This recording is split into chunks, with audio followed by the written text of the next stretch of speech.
Synced. Yeah. Okay, we're going. We are. Everyone, welcome to this week's What's Up. Yeah, sorry about that. I yawned just then. So I should start off with, I don't think I'm sounding very sleepy. Nobody's been like, man, you sound like shit. Can I say? I don't know if I can say the S in the first 20 seconds. We'll find out later. Yeah, we will. I didn't drop a hard F-bomb. I know that's a deal breaker, but nobody was like, oh man, you sound really bad, in case I have to edit that audio out later. But I as predicted, I was up late last night editing Let's Talk and pushing it out to people. Mm-hmm. Or I'm glad it is doing well. I was a little concerned that the title wouldn't be too catchy, but it's at least as good as other stuff. I also say that Semiramis Tips helps with it. People... Yeah, it had a good thumbnail that we didn't have to censor. Yes. Take lessons about this, Coco Kiryu. Poor Coco. Getting shadow banned again. But also, on the other hand, Coco, what do you expect? You keep showing YouTube the middle finger. Like, that's what she did that with her Fallout 4 theme, and it's her flipping off, and I'm like, okay, I mean, YouTube is not, like, timer.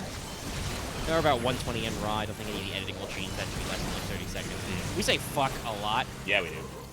Oh, wait. YouTube usually doesn't get on me, or when I do streams or like Yu-Gi-Oh videos where I have like 6 people who are constantly cussing. Mm-hmm. I've joked before about how Loth finds it very hard as an Australian to go 5 seconds without dropping the hard fuck.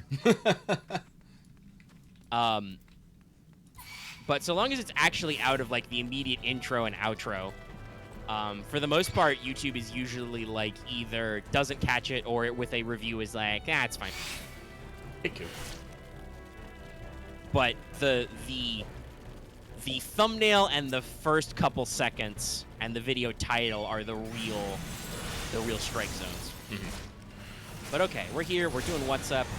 I'm already thinking in my brain about things on the thumbnail, which you can already see. You can see Lucky playing Final Fantasy XIV on screen right now if you're watching the video version. I got back into it, like I said I would.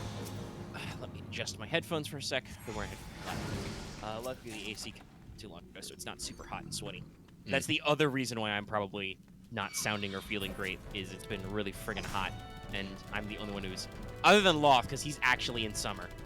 I'm just cursed by global warming or whatever, where it's early February. It's not even Valentine's Day yet. Though, if you're watching this live on YouTube, happy Valentine's Day, everyone. And or Galentine's Day, or Singles Awareness Day, or whatever dumb other name we're coming up with. Happy Duper Carla. There it is. Lucky's got it. I was trying to remember the name. But I do want to go ahead and shout out to everybody real quick. This episode is brought to you by our patrons: Adam Harp, Aqua Comics, Lieutenant Black G, Carlos Qua, Ferris, Jeremy Vasquez, Jonathan Sandoval, Kylie Dutton, Legendary Boss Hunter, Liam Kessler, Regent Raptor, Rogue Robin, Shining Peace, Emmanuel Bomb, Sonis, Cooper, 33, and Zach Reed. If you like what we do and want to see us do more, consider supporting us on Patreon. Get access to episodes early and lots of other goodies, and it really helps us out. Thank you. So yeah, we're having a bit of fun with weather. Like Omega said, he's pretty hot over there. Not where I am. We actually have snow here, for once. It's weird. Yeah. And so did a lot of other places. So Omega's been a little bit the odd man out, along with Loth. Yeah. I mean, Loth has an excuse. Like I said, he's in the upside down. Yeah. So it's literally summer. I'm just cursed by Florida. I think I said this like last week. We had a cold snap. It got down to like the mid 30s. It might even have hit like freezing. Mm-hmm. And now all this week, people were posting screen caps, and they're like, man, I'd love to be warm right now. And I just post the screen cap of my 5-day forecast, which is 85, 86, 87. Also, by the way, it's raining. It's super high humidity. I'm just like, well, come on down, y'all. We'll have a great time swimming through the air. We got Robin making cold gang jokes. He stuck him in there. Yeah, he did. But okay, so, I mean, you're playing it on screen, much like our Stellaris talk. Do you want to start talking about 14? Yeah, so... What's looking at? So, unfortunately, guys, this is probably not going to be the most interesting stream because Lucky's trying to wrap up some old loose ends in his playthrough before he moves on to new content. One of them is doing his Relic from A Realm Reborn. And I'm in the section where I have to basically do a bunch of dungeons a bunch of times over and over again until I get enough light points, until I get MacGuffin points for said thing. So unfortunately, not going to be most boring, but I will talk a little bit about this. So, like I said, I think it was like only a week or two ago when Square Enix released the trailer for Endwalker, which is going to be their 6.0, technically their 5th expansion. I mean, their 4th expansion. Following Stormblood, Heaven, and Heavensward. No, that's the 3rd expansion. I'm done. Yeah, because for everyone who doesn't remember, original Final Fantasy XIV was horrible, apparently. So they literally nuked it, called it a Realm Reborn. That was 2.0. Then we have Heavenwards, 3.0, Stormblood. Oh wait, no, it is. I forgot about fucking Shadowbringer. Yeah, the one that's like a standalone expansion. But well, anyway, so a lot of expansions, and I'm still back in Stormblood. So there's a whole other expansion that I haven't got to, and the and Endwalker is supposed to drop. I think they said like sometime in the fall. I'm gonna assume it's like gonna be like the late fall because that's how things be. So yeah, always watch out for delays. Everything is delayed these days. So with that, I'm like, no, I kind of want to get back into it because I've always liked Final Fantasy XIV, and every time I saw someone talking about Final Fantasy XIV, or I saw Final Fantasy XIV in the collective unconsciousness, I guess the best way to say it, just people talking about it in general. Every time I just be like, man, I really should get back into Final Fantasy XIV. I like it. The reason why I didn't usually do it was though because I'm usually playing a fuck ton of gacha games. Right, and you talked about last week about quitting a bunch. Yeah, and so I did. I dropped several gacha games. I dropped Arknights. I dropped Princess Connect, and I dropped Genshin Impact. Now, I didn't drop them because they're bad games. I want to point this out right now. I actually really do like them. I thought they were fun. I'm gonna miss them. I really am. But I also came to the understanding that I don't know what I was necessarily playing these games for. Yeah, no, that's a thing we all go with. Cause like I said, I liked all the games, but honestly, I felt like I was mostly playing them just so I was playing things with other people, and I was just like, that's not necessarily what I was about. Yeah, peer pressure. Yeah, peer pressure. Because that's one of those things, like, you do things in the game, you go yell about it in the chat, you go do more stuff, and then it's like, I'm like, I like these characters, but I'm not necessarily invested in them, or I'm not invested in enough characters. So right now, the only games I have are Destiny Child, Azure Lane, and FGO, and I have, clear-cut reasons why I want to play all those. Because FGO is, very historically based with, great story. Hecking Azure Lane, it's ships, it's ship girls, it's horny ship girls, and, semi-tactical action. And then Destiny Child, while also horny on main, is very free to play friendly and very time efficient. I don't actually have to pay attention a lot of the time to I just set it up and let it go. So it's not necessarily something that I have. You have talked at length about the positives about Destiny's Child. Yeah. And how easy it is for you to play it, like at work and stuff. Mm-hmm. So I'm gonna play these during, and then I'm gonna get 14 again. Well, I say again. I just. You reactivated your account. Yeah, I just reactivated my account. Cue immediate first problem. I'm in the middle of fucking nowhere. I have no idea what I was doing, and I have no idea how I got there. So just go. Now, unfortunately, the last time I played Final Fantasy XIV was pre some balance changes. So the class that I was playing, Summoner, I didn't need to do that. I don't know why I did that. Had gone through some structural changes, and so I had no idea how to play Summoner again. So I'm like, all right, I don't want to go through current for me, I should say, content with no idea of what I'm doing. So I'm gonna fall back to like a Realm Reborn and just start futzing around with some old content that I never finished until I get the hang of things again. So yeah, if you look at me and I'm not doing pro L33T strats with my Summoner, it's because I only picked this game up like a week ago and I'm still trying to remember how to do everything. So what I started doing is I started working on my relic weapon, which is basically the ultimate weapon from 2.0 Realm Reborn. And thankfully I had gotten through a lot of the annoying stuff. Like I finished the Atma. Yeah, the Atma, Final Fantasy has this really bad things about getting your, like, ultimate weapons a fucking pain in the dick. Yeah, that's just all of them. Yeah. But, working on that, so right now I'm just literally doing oh my god, I gotta touch the MacGuffin. I'm just rerunning this one dungeon over and over again so I can collect fucking lights, so I can I use it right now? Yeah. So I can get my light level up here. Exhibits vigorous etheric activity. We're getting there. So I can upgrade it again. And honestly, unfortunately, it's kind of useless because the thing is what Final Fantasy likes to do is you have your level down here, which is, you know, then you have an item level. And basically your item level is usually it goes higher than what your actual level is. So what they like to do is once they hit a hard cap, they'll go on for like a year just adding additional gear at higher item levels to fucking I'm pushing the wrong button again. To, you know, inflate the amount of content you can so they can add like new raids and stuff without actually, you know, increasing the level cap. So this thing actually let me see. I'm completely like see. Yeah, so this weapon, the Veil of Via Novus, it's a item 10. It's a item level 110 weapon for for minimum level 50 summoner. That's what I'm using right now.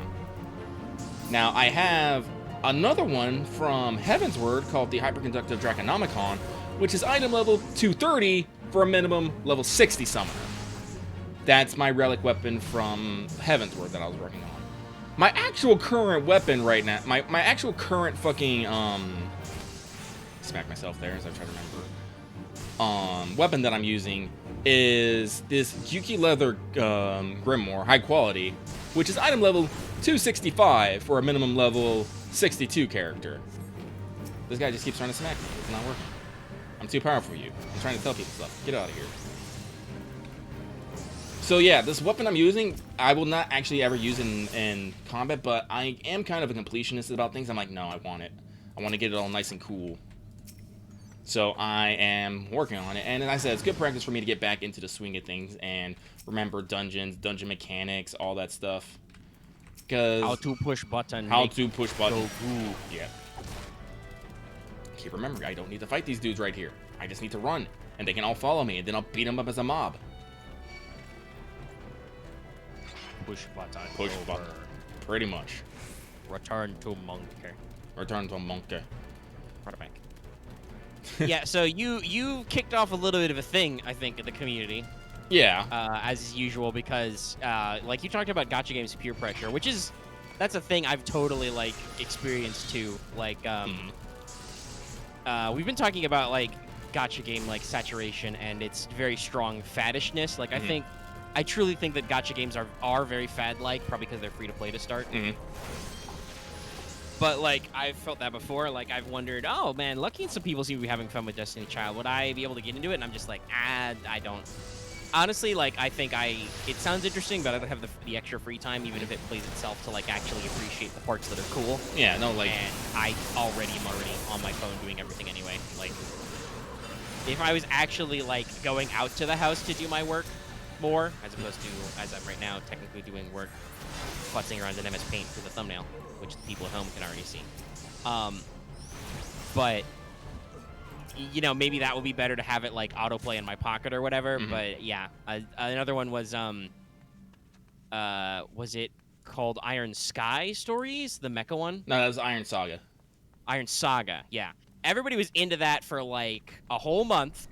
And I was thinking, it looks kind of cool. I don't think I got the space for it, but maybe. I'm not always... Like, Azurelink comes and goes for me. Like, God, I haven't opened it in, like, a couple of weeks. Just because I don't even know if anything's happening or if I care. It's mostly just costumes, and I've built up my immunity to costumes. I'm like, whatever. Do I have gems right now? Nah. Like, I came to the conclusion I need to buy less lucky bags. Just for my, like, own personal merits. But, I'm also not gonna, like, uninstall it or anything right now. So, like, but the Iron Saga was like, okay, that seems cool. Everybody's in it. And then I think I, like, left to go do some stuff over the holidays. And by the time I got back in January, everybody was, like, fucking over it. Because I think that was about the time Arknights was about to come out anyway, also. So Probably. it was gone. And nobody cared anymore. And I'm like, okay, all right, well. This game looked kind of neat, but if nobody else is playing it and nobody else cares, I don't know if I care. To kind of further Lucky's point, you know? So we got a lot of that. I didn't join it because I think after Iron Saga, I kind of learned my lesson about how we treat these things a little. Like, I didn't get involved in, Sino Alice? I forgot this one. Yeah, Sino Alice. I was about to say, I think it's Sino Alice? Yeah. I always forget the name. Yeah, that was another one that was like, oh, it's super cool. It's got Yoko Taro involved and blah, blah, blah, and who-do-do. And then, like, 2 weeks later, tops, everybody was fucking over it. I feel like there was another game, like, before Precon that was like that as well. Princess Connect, I think, is our current arguable faddish game. Like, some people do seem committed and seem people are having a lot of fun with it, but also it's really exploding our Gacha Games channel right now. You know, that kind of faddishness comes and goes, but interestingly enough, you've kicked off another sub-fad with getting people into or back into Final Fantasy XIV. Yeah. Yeah, and I'm not going to say no to people play with, because I said it is an MMO. The MM stands for massively multiplayer. It's like, you can, like, the thing I do enjoy about this is, thanks to, like, duty finders and, you know, putting together, like, random parties, you don't necessarily have to play with people. You don't have to play with, you know, friends. You don't have to actually socialize. But yeah, they got good matchmaking tools. That's something I always respect in not just MMORPGs, but just any multiplayer online game. Yeah. That's how I played all of Destiny. Yeah, so I don't actually have to socialize. It's if I, like, if you look at the screen right now, I just have to pull up the duty finder. I select what I want to do. I hit join, and there'll be a little thing over here. Once they've randomly matched me up with other people who might do the same thing, we'll all just get an alert. We all go do it. No one will fucking talk to each other. We'll beat up everything, grab loot, and go. It's like, yeah, no, that's great. But, like I said, I'm not going to say no to fucking people wanting to play with me, because, again, that's also kind of the charm of it. I told people, though, if they're going to play with me, I'm gonna form the Church of Tervatology as the guild/free company, and they're all going to join it. And no one has said no to this yet. Because that is my eternal joke now. So, yeah. So, I'm looking forward to playing more Final Fantasy. Again, because I'm playing less gacha games, and the gacha games I didn't keep, I can actually multitask pretty well with. Like, I have FGO going on my phone right now, and Azure Lane on on BlueStacks. And I'm already done with Destiny Child for today. So, I can better optimize things. The only thing I have a problem now is now Final Fantasy XIV is probably going to also be a big time sink for me, and I'm not being able to do some of the other things I was planning to do. Because I was planning on actually doing a little bit of art assets today. A couple emotes, and I wanted to get working on a design for Omega's avatar, because I had an idea, I had an inspiration. Because, Omega, you mentioned this like a few weeks back, how you said our designs are very minimalist. I'm like, okay, yeah, that's true. Like, my design's intentionally minimalist, because I like that. But I was like, Omega, I can probably do something to spice him up. And I was like, alright, what do I want to do? Then I was like, well, he likes swords, but he also likes robots. What if I made him a robot sword? And I continued on that training, and I got an initial design for a drone-based robotic, well, I say drone, but fucking, what's the name of that fucking floaty thing in Destiny, and the fucking... The Ghost? Ghost, yeah. So basically take some elements from the Ghost, maybe some elements from fucking Wesley and the other thing from Portal 2, and then add a exterior sword design on that as a mechanical bits. I'm like, yeah, I can make something that looks pretty okay.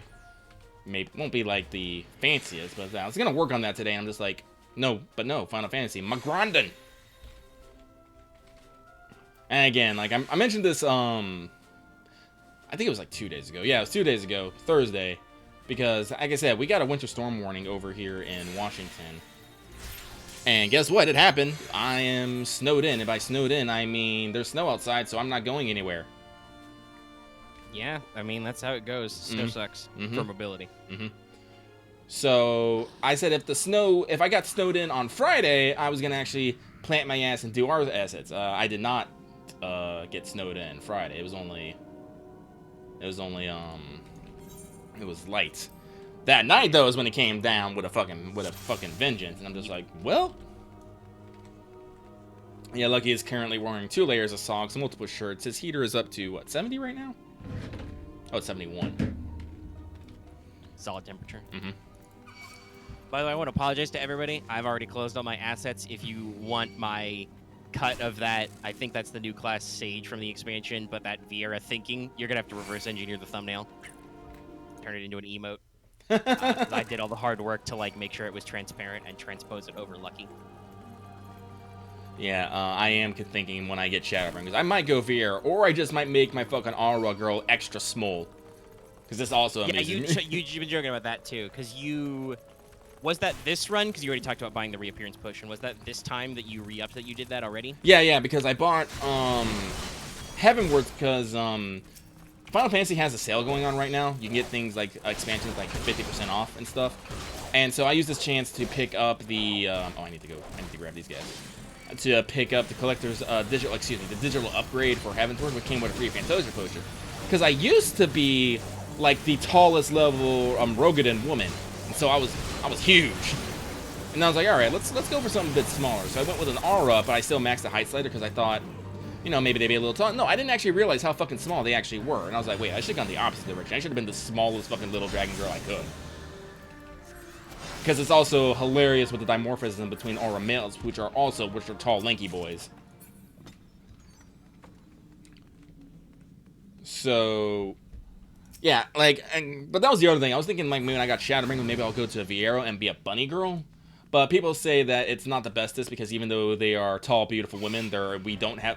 one of my big complaints about Final Fantasy is while we have a boob slider, we do not have a butt slider. And I find that is great injustice. Yeah, no, I actually tuned in for a little bit because Farrell's back into the game for digging some stuff up and was like showing off character creation, had to start over because they could not figure out how to recover their account. But showed off some of the character picking because obviously, like with every character designer, there's the whole big rigmarole. But yes, everybody's a little bit flat ass. Yeah, apparently, I do know this. People are mentioning it now, but if you want to get that sweet as, you have to get the 2B equipment set, which just gives you the ass. I'm like, yeah, no, Yokotaro knows what he was doing. I remember when that was a fucking thing. I'm like, yeah, I need to do that. And I will. But yeah, so I'm probably gonna, like, I checked the, I need to check the Stormblood and Shadowbringer collection, see if they come with a potion, but if not, I'm just gonna drop the $10 and just buy another one. I'm just gonna bring my slider down small to be the smallest dragon girl. Yes, yes, I will totally be that 1,000-year-old dragon lolly. Just like your Fire Emblems. Just like my Fire Emblems. Yeah, and I'm sure people are probably wondering this, as we often talk about fad stuff and things. It's like, yes, hey, Mig, are you going to play the Final Fantasies? Probably not. I think I've talked about this before, where I don't like most, like Lucky talked about before, how he's, by the way, I just realized, Lucky, you're not streaming on Discord, so the live audience can't see when you say those things. I will fix that. They don't usually care, but it's a little bit extra thing we like to put in.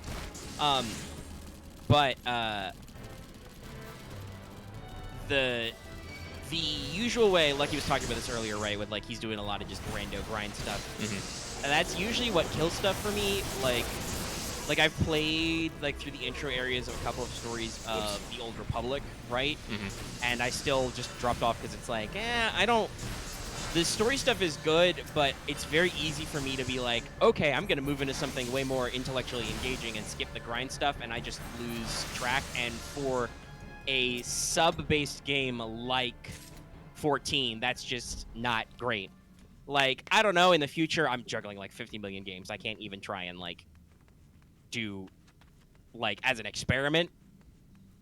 Like, it's entirely possible. I know it has, like, a 30-day demo or whatever. Like, I could download it and see if it grabs me gameplay-wise. Like, it's entirely possible. Like I said before, I played the shit out of Destiny, which is just an MMO, but it was a Bungie FPS as well. So, Yeah, like, I'm about to say, I really, really liked the gameplay in that. That was very tight, right, for me. Yeah.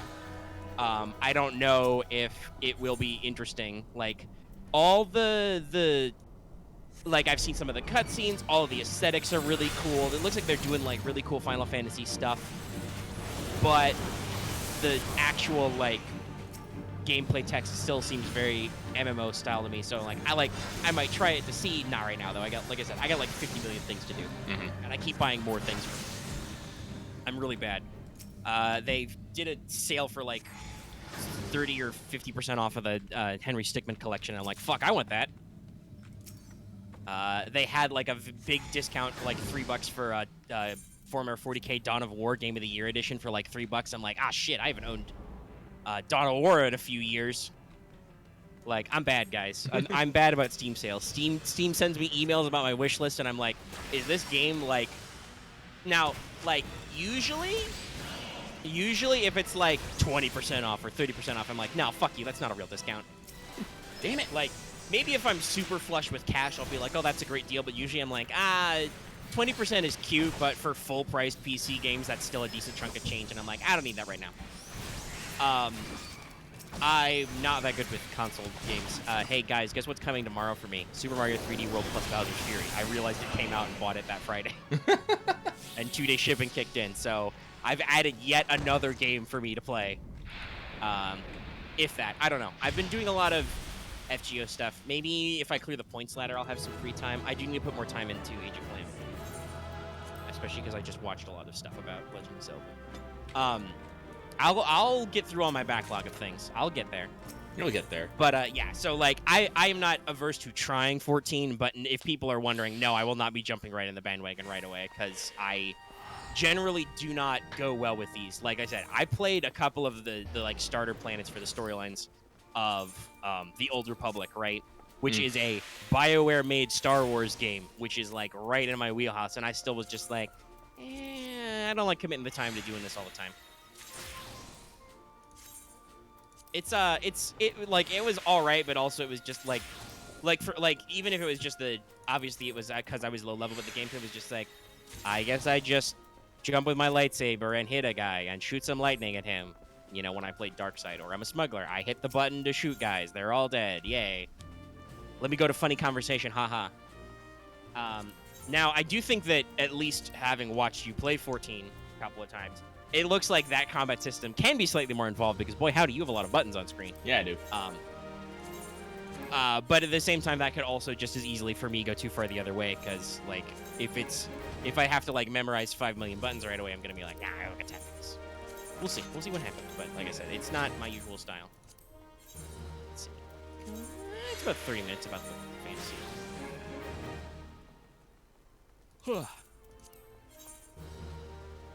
Oosh. Sorry. What you think? All right. So that was that, though. Let me readjust my mic a little bit. Moved away from my face. I need to double check where I am in this fucking collection of light points. I peer into the Zodiac glass.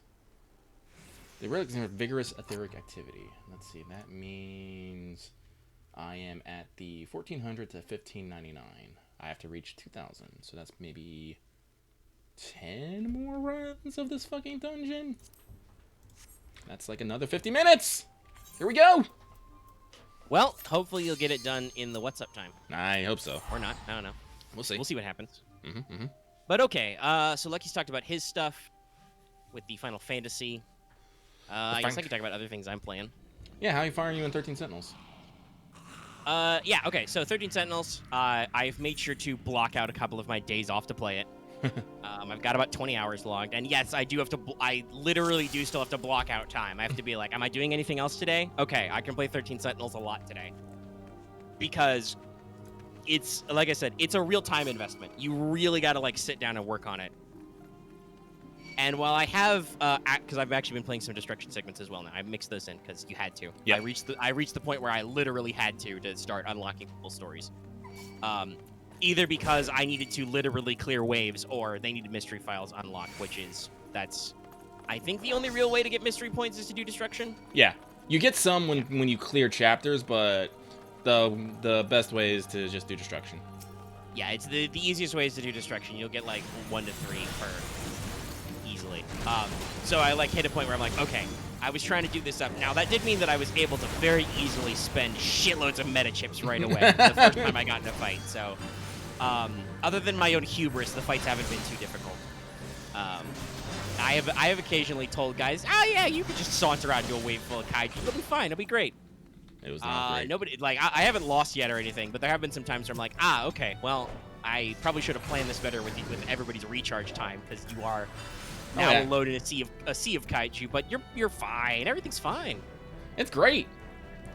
And I do like the different mission challenges, like, the optional objectives, right? Oh, and yeah. The fact that it tells you kind of what you can expect, because otherwise I think I'd have analysis paralysis, because there's, like, God, there's a lot of playable characters. How many is it? 13. Them, I think? No, there's 13. Is it literally 13? Yeah, Yep. it is 13. Do I actually have all of them? I guess I do. I'm trying to think. Like, some characters I'm like, hold on, you're in this scene. Am I Like, playing you right now, or are you in my setup? It's hard to tell, but yeah, I think I got everybody 13. Because it's max 6 in the team, so that would leave 7 in the squad. Yes. I'm still unlocking protagonists for Remembrance, so the game is very confusing sometimes, keeping track of people and faces and things. Yeah, no, it's 3 Gen 1, 3 Gen 2, 3 Gen 3, and 4 Gen 4. Yeah, 4 Gen 4. Okay, yes. Now that you put it that way, I'm like, yes, okay, those numbers, they make sense. Like, it gets weird, though, because, like, shit, dude, I think it's, God, forgotten his name. Long-haired 1945 boy. I know who you're talking about, but I don't know his name either. I can't think of his name because I haven't played as him in forever. Because to continue his story past, like, I think the first run of the prologue or whatever, you have to get a specific event in Ogata's story. Mm-hmm. Ogata is not unlocked right away when you clear the prologue. No. You have to go through other people's story to unlock him and then do several things as him. Like, so I'm like, wow, I haven't played as this guy in, like, literally, like, I think 15 hours or something. And obviously, like I said, my gameplay does get inflated a little because I will leave it on, like, save menus and things and select character selection while I go do other stuff. But anyway, so I've been doing the gameplay missions. It's really easy when you got a lot of meta chips to get in there. And I like the bonus objectives because, like we said, we talked about the different generations. That makes it easier for me to break up and be like, okay, so you're saying there's going to be a lot of aerials, so I should probably throw in, like, maybe one close combat guy because they have a lot of EMP abilities that shut them off. But mostly I'm going to want flyers and long range, maybe some generals, stuff like that. We got a lot of grounded guys. Okay, let's go heavy on the close combat and heavy on the all-rounders, and then maybe throw in, like, one flight support, for some action. So it lets you make those tactical decisions, which is very good. Mm-hmm. You've got the good setup with the meta chips. I've bought up the meta system a lot. I've been buying up people's levels. I'm getting to the point where everybody's getting close to having a couple of skills. Skills are very interesting, though some of them seem slightly but it's funny though to see, like, some characters, like, their first skill is like, oh, I get out of I move faster when I'm out of my mech so I can move. And I think literally, I don't know if they're just like, I get the similarities, but I feel like they're being a little bit lazy, where I think both Shu and was it A both have, like, a motorcyclist as, like, their first skill or something. Oh yeah, well, because they actually have a motorcycle. Yeah, they are both motorcycle guys, and I'm just like, okay, game, all right, this feels a little redundant. Also, are you expecting me to? I mean, I guess I would prefer the bonus movement skills early rather than late. God forbid. Well, yeah, well, because here's the thing, like, you can get out of the mech at any time to repair it. Yes, no, like, obviously I would probably save that for an emergency because that's, like, the one time your pilots can die. But, like, I'm glad that they get it early. Looks like Ogata's first skill is sturdy, basically. He survives one time with 1 HP if he's about to get taken out. But at the same time, I'm like, wow, that's a little bit of a letdown when, like, 5 of these characters get these, like, right away, and I'm just like, okay. As opposed to, like, is he... He's R something. Is it Ryuto? The Stern Senpai. I've got like his first 2 skills. Mm-hmm.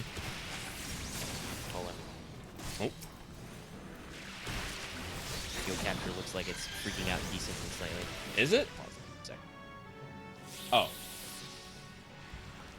I think it was just my computer lagged for a second because it was like loading something. Probably 5 billion new messages being posted in Discord while I wasn't looking or something. Oh no. But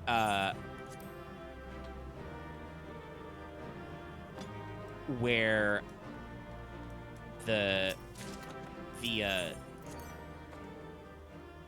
thing though is like his skills are, I think his first one is all stats rise the moment a kaiju appears. Mm-hmm.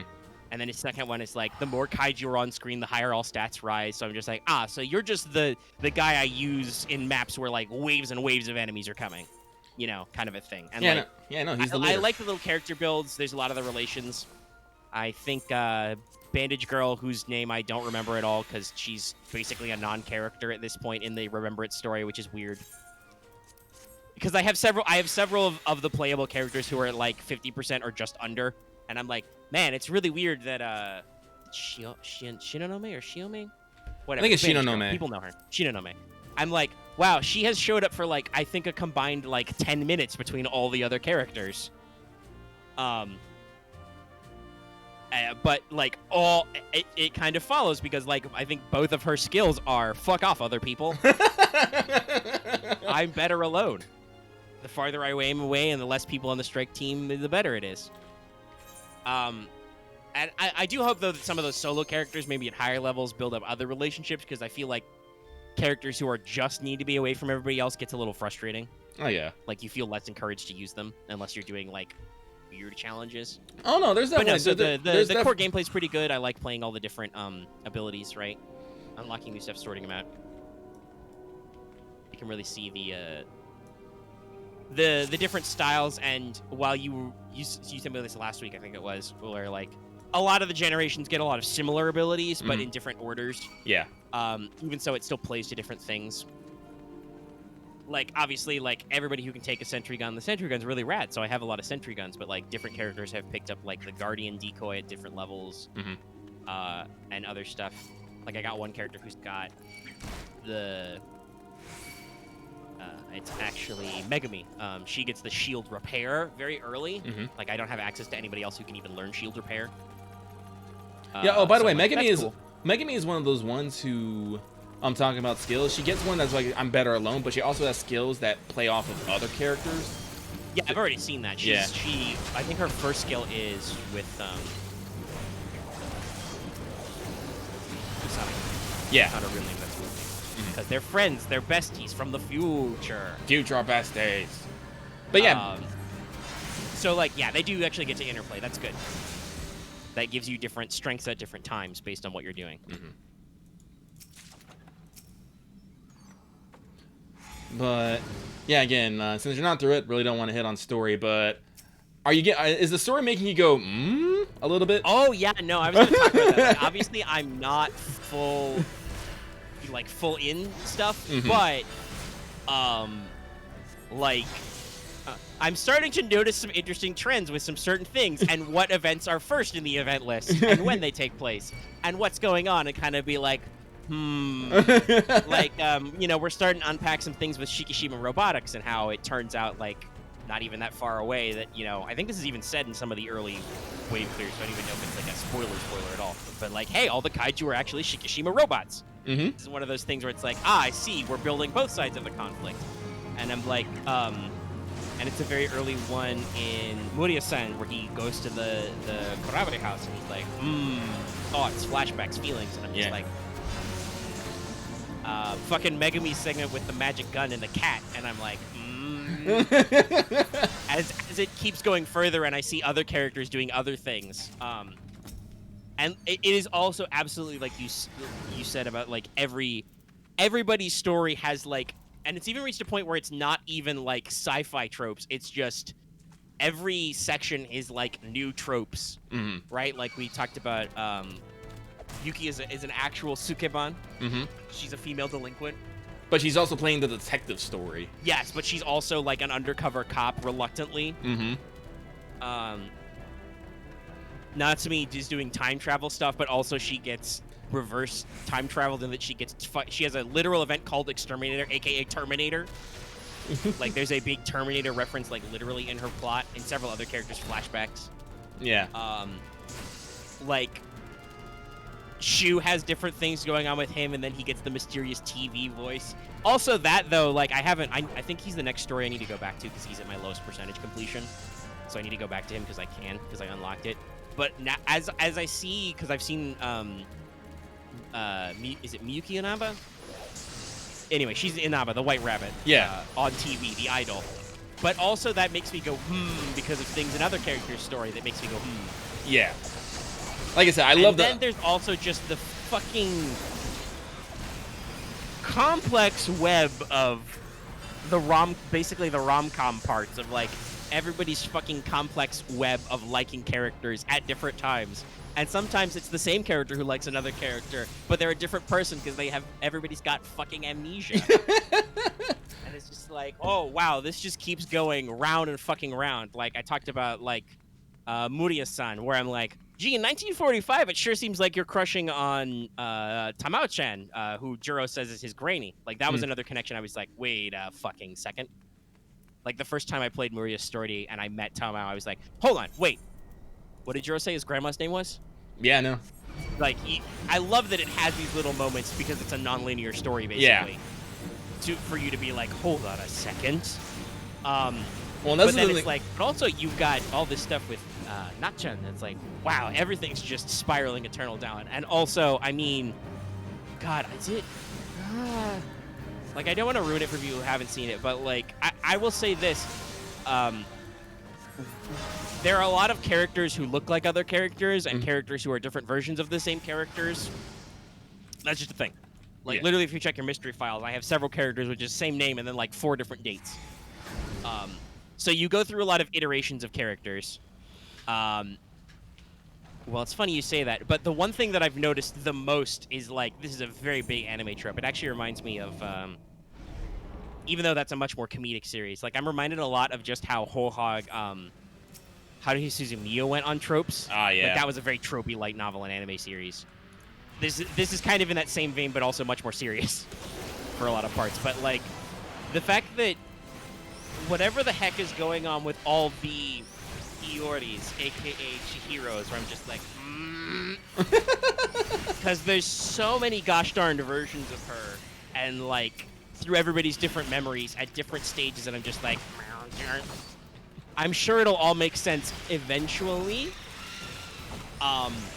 But also I'm like, wow, God, this is not sluggish and not shy about going there 100% with all these tropes. And honestly, I think that's one of its strengths. Oh yeah, no, I've talked about this in general. I personally love stories like that. Like I honestly think more stories should be more stylized and more like really try to embody their genre. Like, okay, sometimes you can do interesting takes when you do quote-unquote realism, but usually overly realistic stories are just dog shit. They're an excuse for you to be like, hey, if this actually happened, it would suck, right? Because life sucks. And I'm like, fuck you. No. Not to say that, like, Game of Thrones wasn't compelling, but also at the same time, a lot of people take that as just, what if we just did dark fantasy? Like, if you're going to do a dark fantasy, you got to do, like, do new things with it. Like, I think Dark Souls is actually a really interesting dark fantasy take. I have just talked about this realism thing. Why are you recommending realism things? I don't like brutalism. It's fine. That's a good way to put it, brutalism. Well, yeah, that's an architectural style, which is literally called that because it's all... I don't care. I'm pretty sure I've heard of it, but I don't give a fuck. People ask me if I've heard of lots of things, and usually my answer is don't know, don't care. And like I said, I'm not saying that all like attempts to be like, oh, what if we did this a little more like grittily? But like, here's the thing: like the big granddaddy. All right, Axe, don't throw stones. you and a lot of other people like constantly try to engage me with shit, and I'm just like, I've literally started this conversation talking about how many 5 million games I'm playing. I'm like, I got a lot of shit going on. I only have so much RAM to give a flying fuck, right? I don't need people constantly being like, "Hey, you heard of this? You tried this?" I'm like, "No, no, no, I don't got brain space for this. Get out of my face." And Lucky's talked about this with like anime recommendations. Like, I am a little hard to give recommendations to sometimes because I got a lot of stuff going on, and I'm very particular about how I spend my time. Because, quite frankly, this is the what is it? Sturgeon's law. 90% of everything is shit. Yep. Like, there's a lot of crappy stuff out there. Some of which is good for like just casual fun. Like, there's a lot of things that I'm like, this is not good, but it's funny. Well, I'll be real. I'm not gonna sugarcoat it to you, Axe. I'm like, because I don't want you to come back 2 weeks from now and be like, hey, did you check out that? And I either have to lie or sound embarrassed. I'm like, no, I'm probably not gonna care about that. Yeah. I've heard of that, but don't care. That's my answer. I'm not gonna sugarcoat it necessarily. We have these conversations about tact, but also there's like, you shouldn't lie just to save people's feelings, so you have to lie more. So I'm honest with people. No, I haven't heard of that, or yeah, I have heard. Don't care. Yeah, Axe. Remember, you're not the great at picking up social cues. So if we don't tell you directly, we might be a little worried that you didn't get it. And we have to have this honestly, just in text and stuff, there's a lot of people who I have this problem with. It's not just Axe, where you got to be like there are times when I'm genuinely like with several people on our server. I'm like, okay, did I just go over their head, or are this person being an animal to me? I'm not really that negative of a person, but I do. My apathy shields are huge. I have an immense capacity to not give a fuck, because otherwise I would be non-functional. I would not be able to live. And I don't mean I'm not exaggerating. Like, if I did not give as many fucks as I give, I would probably just be like in an institution somewhere, because my anxiety about existential shit would have crippled me long before we got to the Maslow's hierarchy of entertainment caring about shit. So I'm just like, nah. Oh man. Where was I? And I mean, we've talked about this. There are sometimes when intense people is like, hey man, you're really intense. We were just dogging on Dallas for his negativity before we started recording. Yeah. And Dallas admits he's a very intense people. I was just like, but the thing with 13 Sentinels, right, is like, Dallas is a people. Yes, he is. I honestly do think that more things should try to be as tropey, for lack of a better term, as they are, because genuinely, I do think 13 Sentinels, it's very tropey. It's not cliched. No. Like, the fact that it stacks all these things on other things, and like, there's sometimes you're like, this is an obvious beat, but it's works. Still a beat that makes sense in the story, and it doesn't feel trite because there's so much other shit going on. Mm-hmm. Right? And like, and genuinely, you feel a lot of the like beats in the story for these characters and these people, and there's a lot of shit going on with these poor kids. Oh, I can't wait till you get to the scene called Invincible Schoolgirl. It's literally one of my favorites.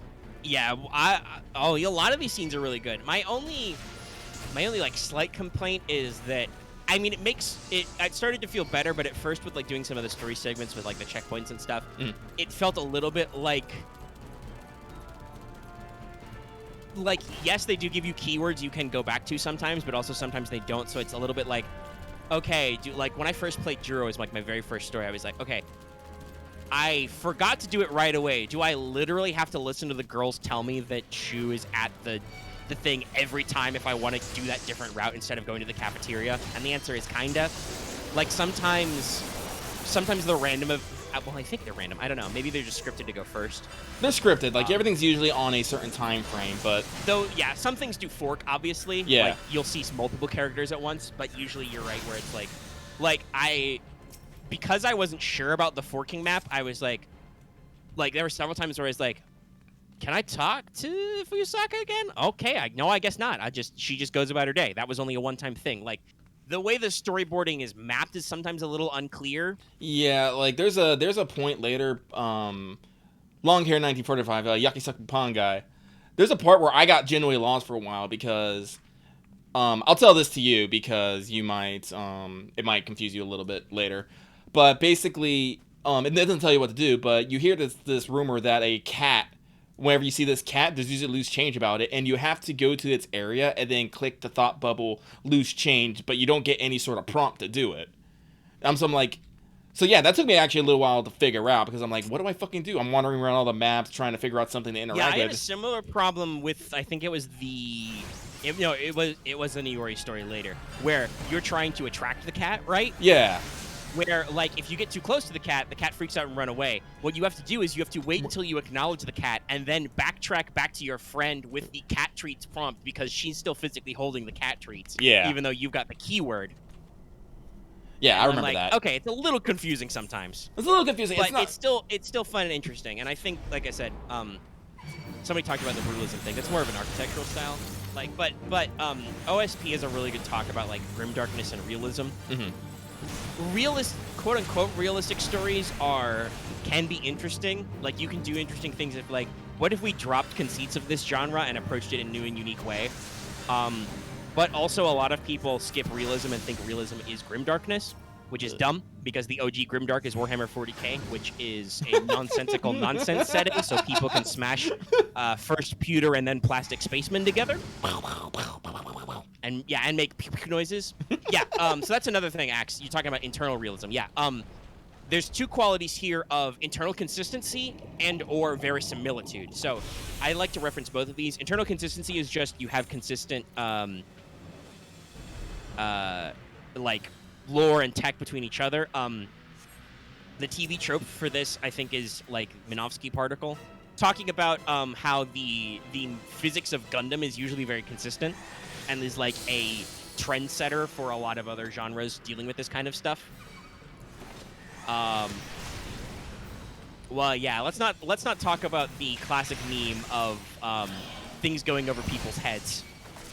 If you haven't seen that, there is a version of the joke going over people's heads, and they just look at the Space Marine shooting the gun and like, whoa, cool, when it's actually like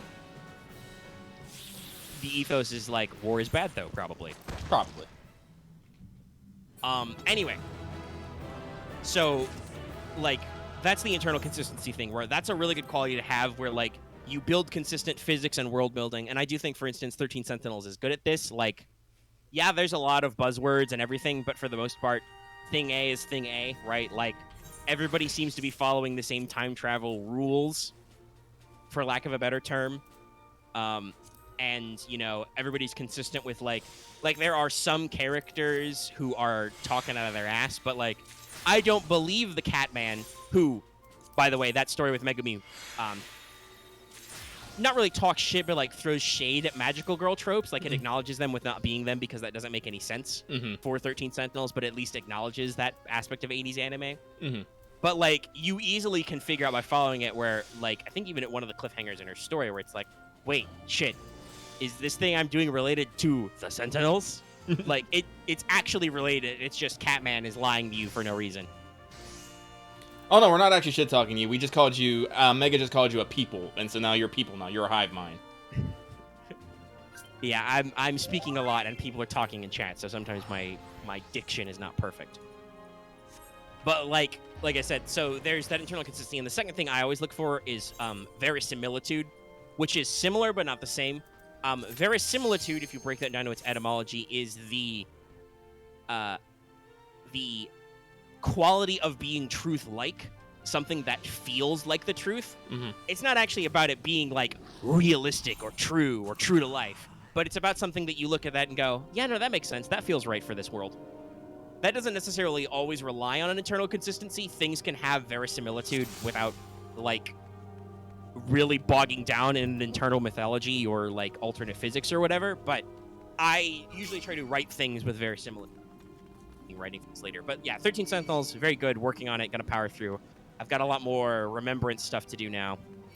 And I believe I'm at like 40% on both, about 20 hours in, so I'm probably gonna like get past the like 30-hour clear mark because, like I said, I'm an animal who, when I need to go do something else, I go there. But I have found doing combat is, like, sometimes it's very intense and distracting, but usually I can also multitask a little bit while doing it.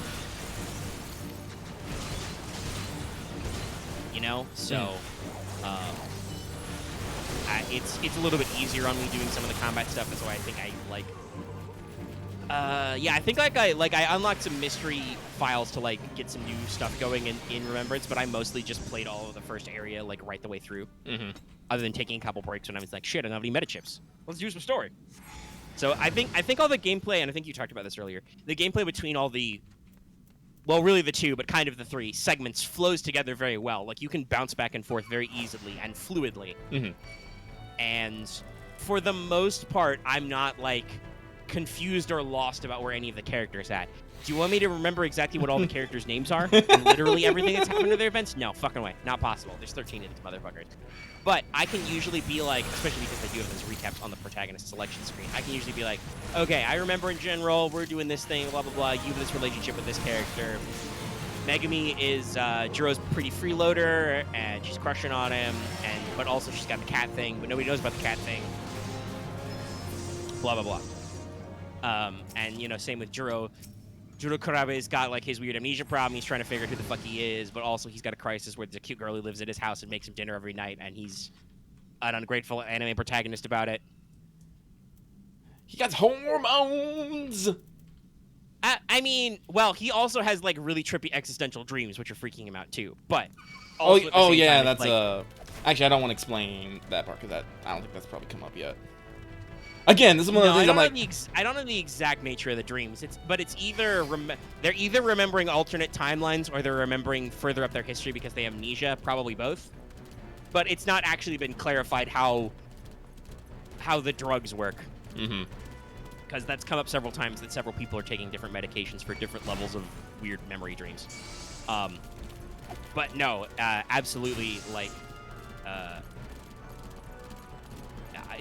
his thing is just, man, I got a lot of freaky dreams and a lot of freaky flashbacks, and like characters are like, are you? Oh, like I think I'm like 50% done with Jiro. Most of his story is like everybody's like, dude, are you okay? Are you a guy? And he's like, yeah, I'm probably okay, except I had this weird dream the other night. Like, I feel like that's how most of the front half of his story chapters have ended. Is him flashing back to awkward times at his house, or flashing back to weird dreams about stuff. But it helps flesh out the characters, especially as he's kind of the default guy. I mean, so you say that Lost said it sounds like hearing us talk about it is a trip. The game is a trip in general. Like, I it's know. Very trippy, and like I said, you will flow from story to story, from like action piece, and like it's so weird to like go to the battle segments, which are set after all the story segments, right? Where everybody is on at least speaking terms and talking to each other, and like, and characters, like, they're not necessarily best friends, but like there are characters who are almost like enemies in the Remembrance sections right now. Everybody seems to be cool and like working together and actually figured out their shit. And then there are characters I am meeting who I haven't, just by quirks, like I haven't talked to at all. Like I said, if you clear Area 1, like, Miyuki Inaba actually, like, shows up on screen to give you some plot, and I'm like, oh, yeah, I haven't actually gone back and done Shu's story where she starts talking to him through his TV, which is the end of, like, his first story thing. So I'm like, I have no idea what's up with this character at all. Like, it works together, especially with the way the records go, but... I think I put this, it's a beautiful mess. Yes. The game itself is a fucking conspiracy web with thumbtacks and colored string. Like, that is the game structure, basically, is that. And you are the confused man on the outside trying to find the end point. And I'm sure it'll be really cool, and there'll be a lot of interesting reveals, and there's a lot of stuff, like I said, that I'm like, I'm picking up on the subtle cues here. There's some very interesting things about the way this game is structured, and what events are shown to me as happening in the past, quote-unquote. So yeah, like it's pretty cool. I like it a lot. I'm excited to go play more. Probably not today or tomorrow. But yeah, no, it's a wild game. And it's really beautiful. I did also hear some people say that like the dub is actually like really, really good. Yeah. I may try and check it out later. Yeah, again, I apologize. I'm following the JP audio. Yeah, no, it's just like I started with the JP, I finished with the JP, and I think I said this last time when someone else said this. You can only play this game for the first time once. Yeah.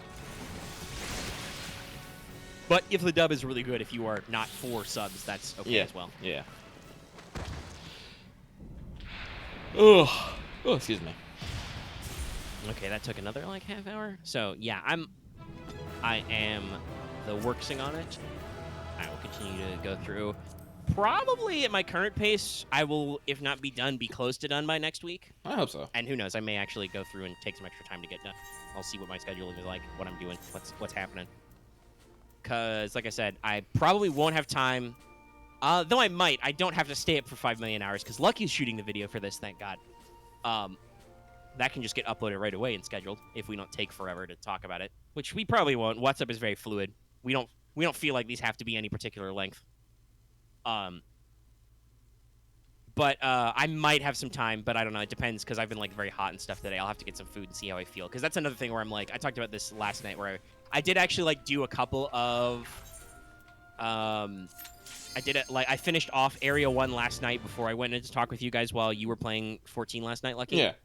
But after that, I was like, nope, I can't play any more of this game. I don't want to start a new area, and I don't want to do New Remembrance plot right now. It's 2 o'clock in the morning. I'm waiting for my video to render.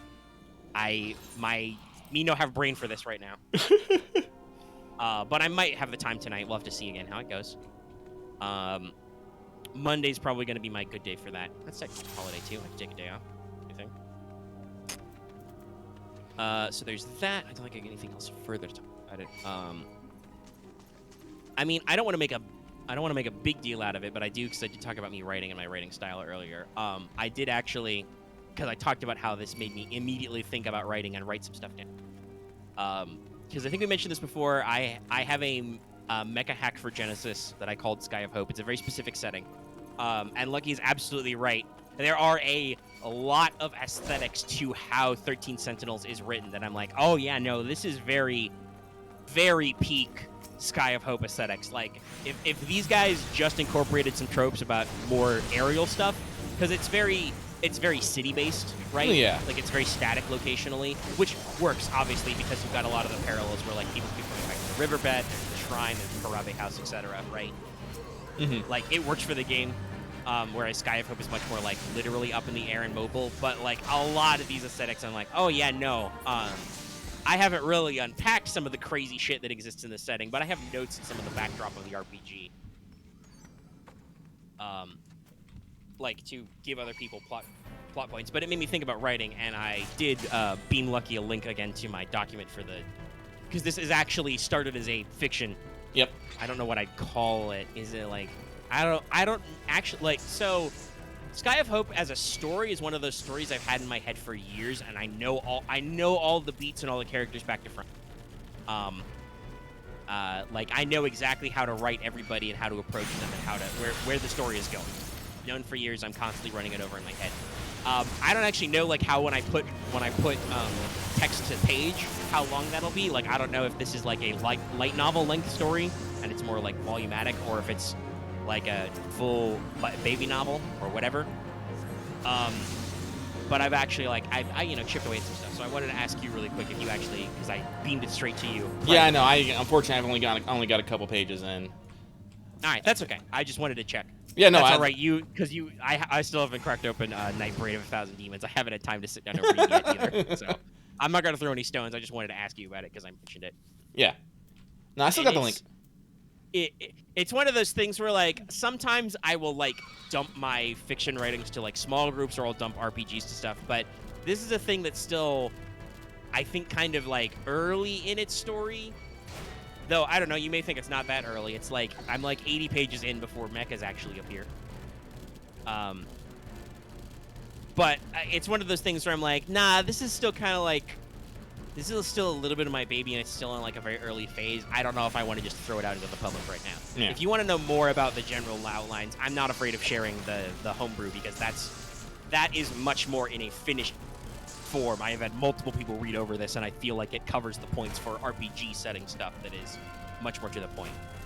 And several people have actually looked at the Sky of Hope Genesis hack and like some of its elements before. But maybe I can talk about the story and setting with Lucky a different time when he has had time to read and is not also weighed down by 5 million things. because you didn't make as big of a deal out of it as I did earlier, but like you did definitely talk about how I'm getting back into Final Fantasy 14, dropping stuff, and I got all these ideas. I want to do these art assets and this thing and that thing. Oh yeah.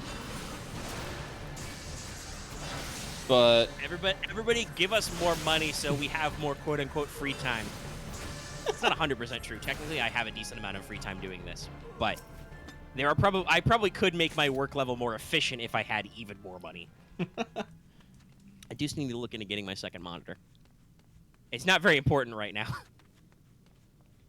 because we're not streaming, but it could be important for game capture. So I can talk about more video games if Lucky doesn't have a topic he wants to alternate with me on. Not particular. Like, I'm also playing multiple games. Like I said, I've literally been switching between Final Fantasy 14 and the first Atelier Ryza game because the second one came out and Lucky was just like, oh no, I haven't beat the first one yet. Yeah, So... the Eternal Curse. I know that one. And then I pop in the first game and I had the same exact problem. It was like, I have no idea what the fuck I was doing. So yeah, that is just a JRPG trope. So I've got 30 hours in this save. What am I doing? And I'm just like, I have no idea. So I started over. So I start that over. You did the classic, the cheeky start over. Yeah, I'm just like, well, fuck it. And so I've been working on that. Also, have you put any time into Control yet? No, I've been thinking about it. I'm just like, nah, let's not do that. Let's not do that juggle. Let me just power through some of this stuff. Like, I don't know, depending on how easy Control is to pick up and put down, I might, because I do want to, just because I can get more challenges for more XP to get more cosmetics, I'm going to be casually playing a little bit of Halo throughout the week. Like, probably go back to playing a little bit more multiplayer when I got, like, only a couple of hours free. But I have, and that's one of the things I want to talk about, I've beaten a couple of Halo games, so I'm like, I'm okay. He's okay. So I've not put any hours into Control yet, but I might start alternating.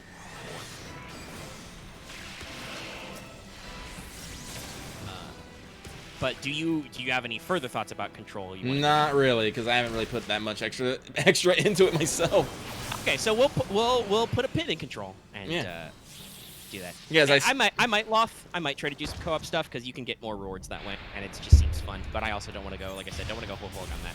Yeah, I know, and like you mentioned, he's holding off on all Halo shenanigans because he's gonna have a virgin playthrough with Omega. Yes, we are definitely going to do that. Lucky was already asking me like, "Hey, how much does MCC cost again?" I'm like, "It's $40 for everything," and it runs okay. It would just be we would have to do the old. We'd probably want to wait till we get our streaming back. Yeah. But at that end, like I said, I need to test how well some of the games run on my machine to see if I need upgrades because I can. Yeah, sure. Let's just talk about Halo now. Sure, go for it. Take a fair gap. So I have beaten Reach and I beat Halo 3 ODST, which were probably my two most wanted games to play on MCC because I have played all of Halo 1 and 2 multiple times because not only did I beat them all on a run in an Xbox in a story I told a couple of weeks ago, but also those were both on PC, so I've played them before several times. I'm very familiar with the OG feel of Halo Combat Evolved. I'm less sure on 2, but 2's got some good moments. Though I do feel like they did some things with the gameplay and weapon stuff. But that's the thing that's going to be fun to like ride along with Lucky in some of this nostalgia trip. Mm-hmm. But I've played them before, and I've played decent chunks of 3 at various times with like friends' houses, relatives, other stuff. So I'm like, I will eventually want to go in and play it through all myself, and I do believe I have it downloaded. I haven't cracked it open yet, but that's also a full boy Halo game, so that's more time to spend. But Reach was a game that was always only on Xbox, that they like led the PC release of the Master Chief Collection with, so I was always like, oh man, Reach is a game I really want to play. And I talked about this a little off mic with some people because Reach was really Bungie's last hurrah, and I know there are some people who like it's their least favorite Halo, and I'm just like, why though? Like this is one of those things where I genuinely don't get it. I think it's because of multiplayer stuff, and like I don't understand though. Like the story of Reach and like the way the characters are written and the story is handled, it's like so good. Like I don't want to knock the OG Halo trilogy, right? Mm-hmm. Like that's got a pretty consistent storytelling with the characters. You really feel Master Chief's a stoic guy, but like you definitely get his feeling. There's a lot of really fun, memorable characters.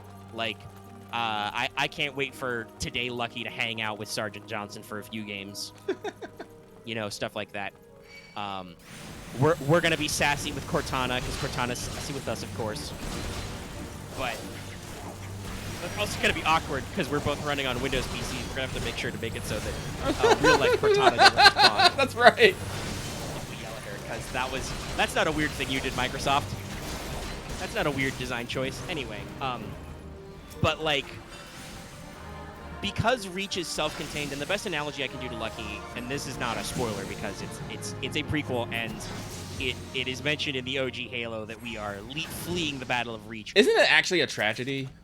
Yes, it's a prequel, and the best way I can describe it is it's like Rogue One. Ah, yeah. Like, everybody who knows anything about the Halo, like, meta story knows that, like, when you start Halo Combat Evolved, the loss of the planet Reach is the battle we have just come from. We just got our teeth kicked in there by the Covenant. Mm-hmm. So that's when we kind of, like, the Halo trilogy is about recovering from our big loss. The war's been going very badly. Master Chief finds that one thing and turns it all around in a really cool epic story where you do stuff and, you know, finish the fight, as they say, until we decided we needed sequels. We unfinished the fight for you. I don't actually think that, like, 4 and 5 are, like, bad stories. I definitely have thoughts and feelings about how 343 decided to continue this franchise, where Halo 3 was built on the tagline, finish the fight. Master Chief, what are you doing? Sir, finishing this fight until we decide we want more money. But, like, Reach to me speaks about all the things I love about Halo storytelling, not just from actual, like, the core Halo games, but also from, like, all the novels and stuff, because I read a lot of them. I'm actually listening to the audiobook of Contact Harvest now.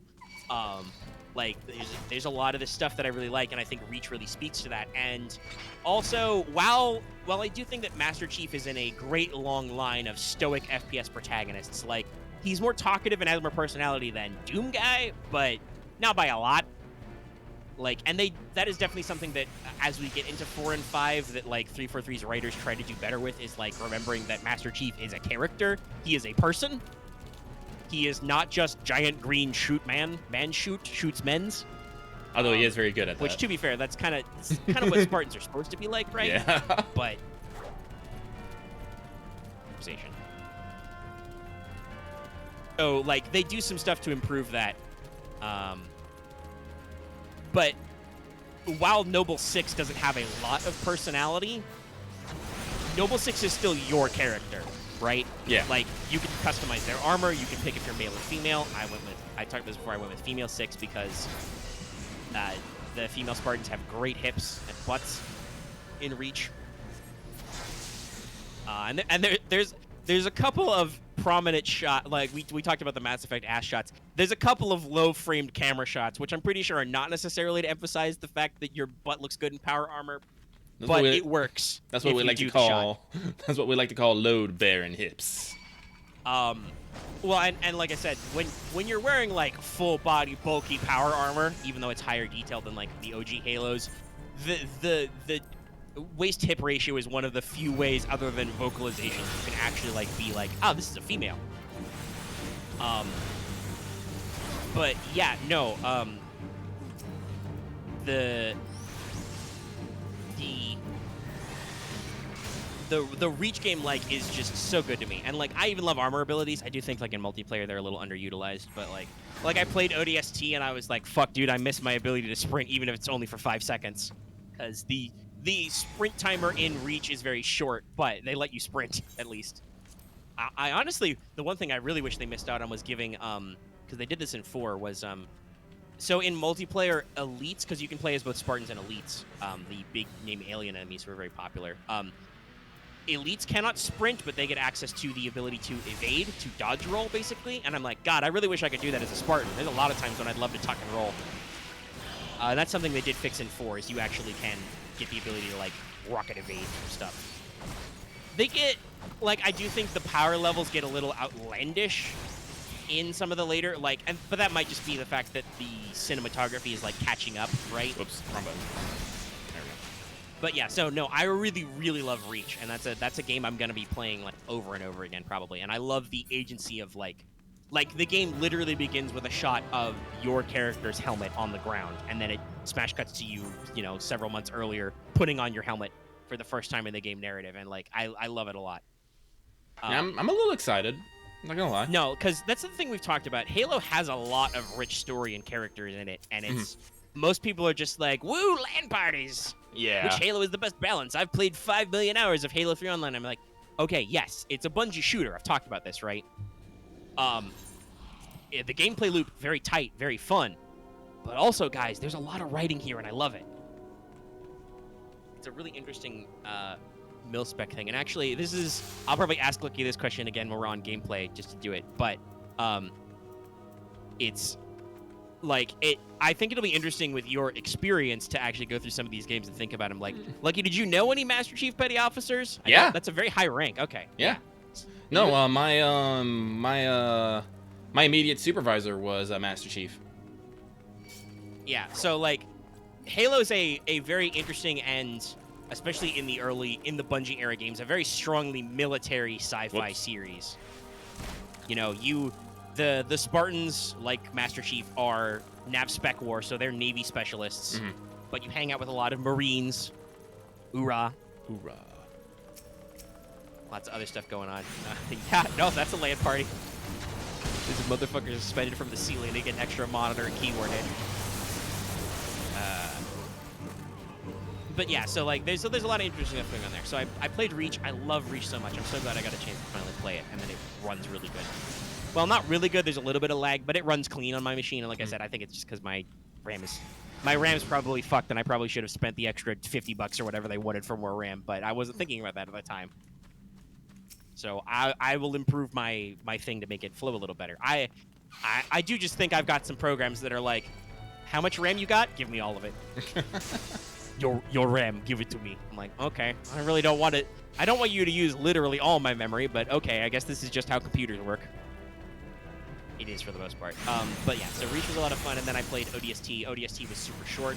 I streamed about half of my gameplay just one night because we didn't D&D this week. We had some scheduling concerns. Like, a lot of people were busy with stuff. As we say this all the time when we had to skip our 1 week of Star Wars. It was like, listen, life happens.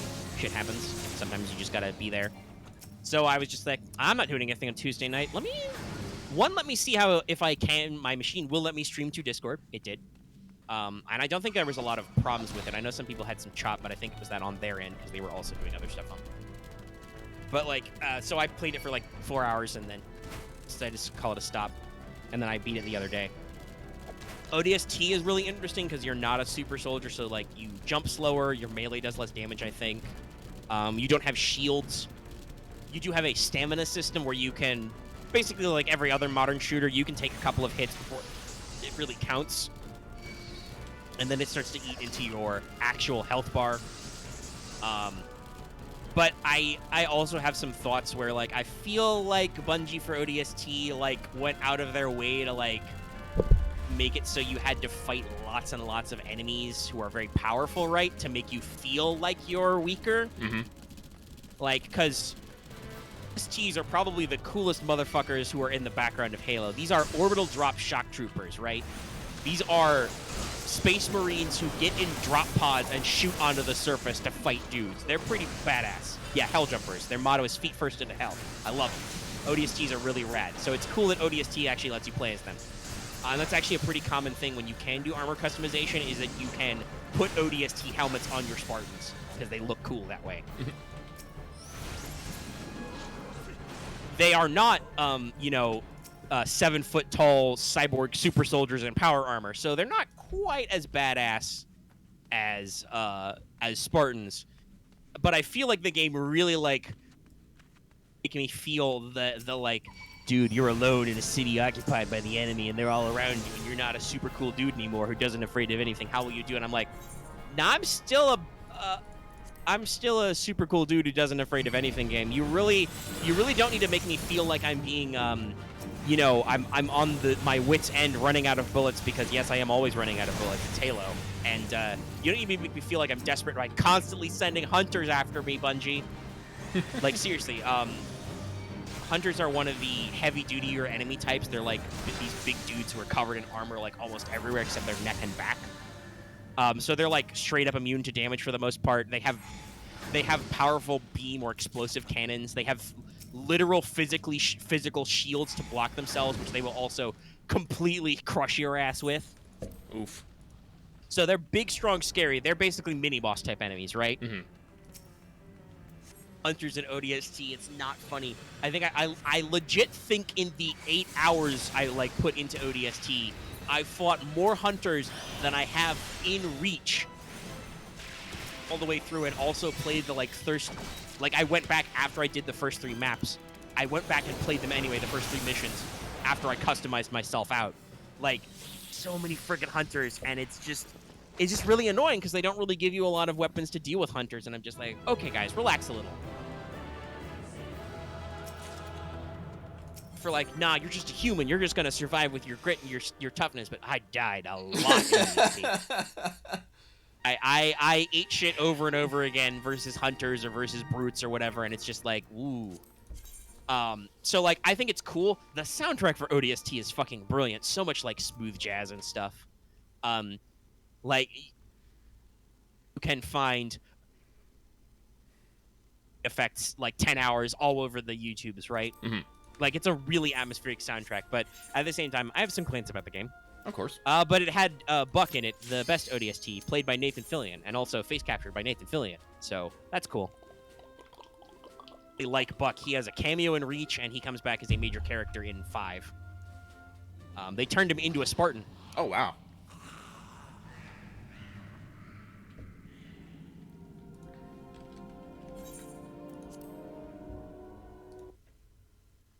It's great. I love it.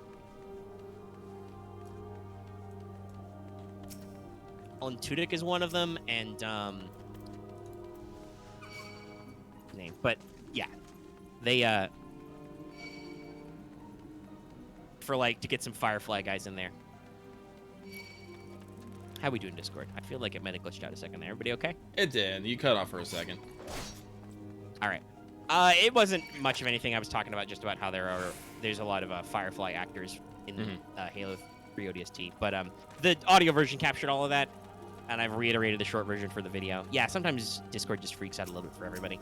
I had that earlier with Lucky, but I was able to parse together what he was saying to me. But yeah, no, I'm excited to do that big Halo run. But like I said, I have to double check because on PC, the versions you get of Halo Combat Evolved and Halo 2 are like the anniversary editions, and especially for Halo 2, they went for like full-blown pre-rendered cutscenes by. Did they get Blur to do them? I think they did. Yeah, it was Blur. I was right. Blur, who's very famous for doing a lot of these like really big cinematic cutscenes. So that's probably gonna make my computer explode without some upgrades. So like I need to like double check everything. But no, I think we'd want to do them in stream, so it'll be a while. I mentioned it earlier. There's another thing though that I think I can do this with just capture. Is that, and that would probably break up into make some smaller videos. Is that I bought the Henry Stickmin collection by Innersloth, same guys making Among Us. The new map is a big reference to the old Henry Stickmin games. But I realized after playing the first one just casually, I'm like, oh, this would probably be really good to like record actually. I mean, Loth, that's not much of a surprise. There's also, like, he's talked about this a lot, literally just gold saucers in 14 also. What I've learned about Final Fantasy 14 is that it's references all the way down. Yeah. But yeah, so I was talking about the Stickmin. So I'm actually considering, like, I've already played the first one, so you won't get my truly original thoughts on there, though I have watched other people play all of them. But I was like, oh, these are actually kind of like short and compact, and they don't seem very big. I bet I can. It's windowed, so I bet, because I think they were originally Flash games, obviously. I bet I can OBS these together and make short video packages that I can just post. Well, yeah, the last one's pretty big. But that also has like multiple endings and elements to pick from. So like I might do that as separate videos. But no, that's the thing. I'm like, if you're interested in that sort of thing, unless you know, I'm like. If people aren't interested in separate videos, I might still, like, wait for when we get our streaming back and just stream all of them.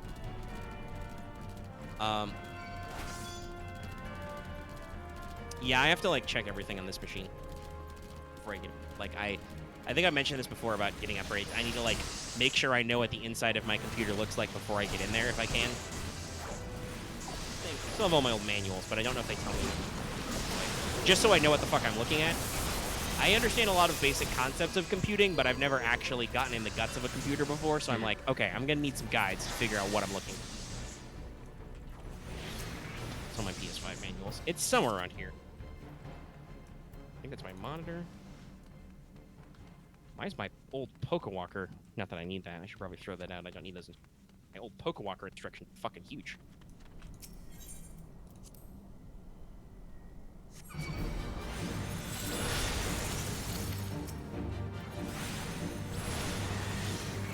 no, okay, that's a quick strike.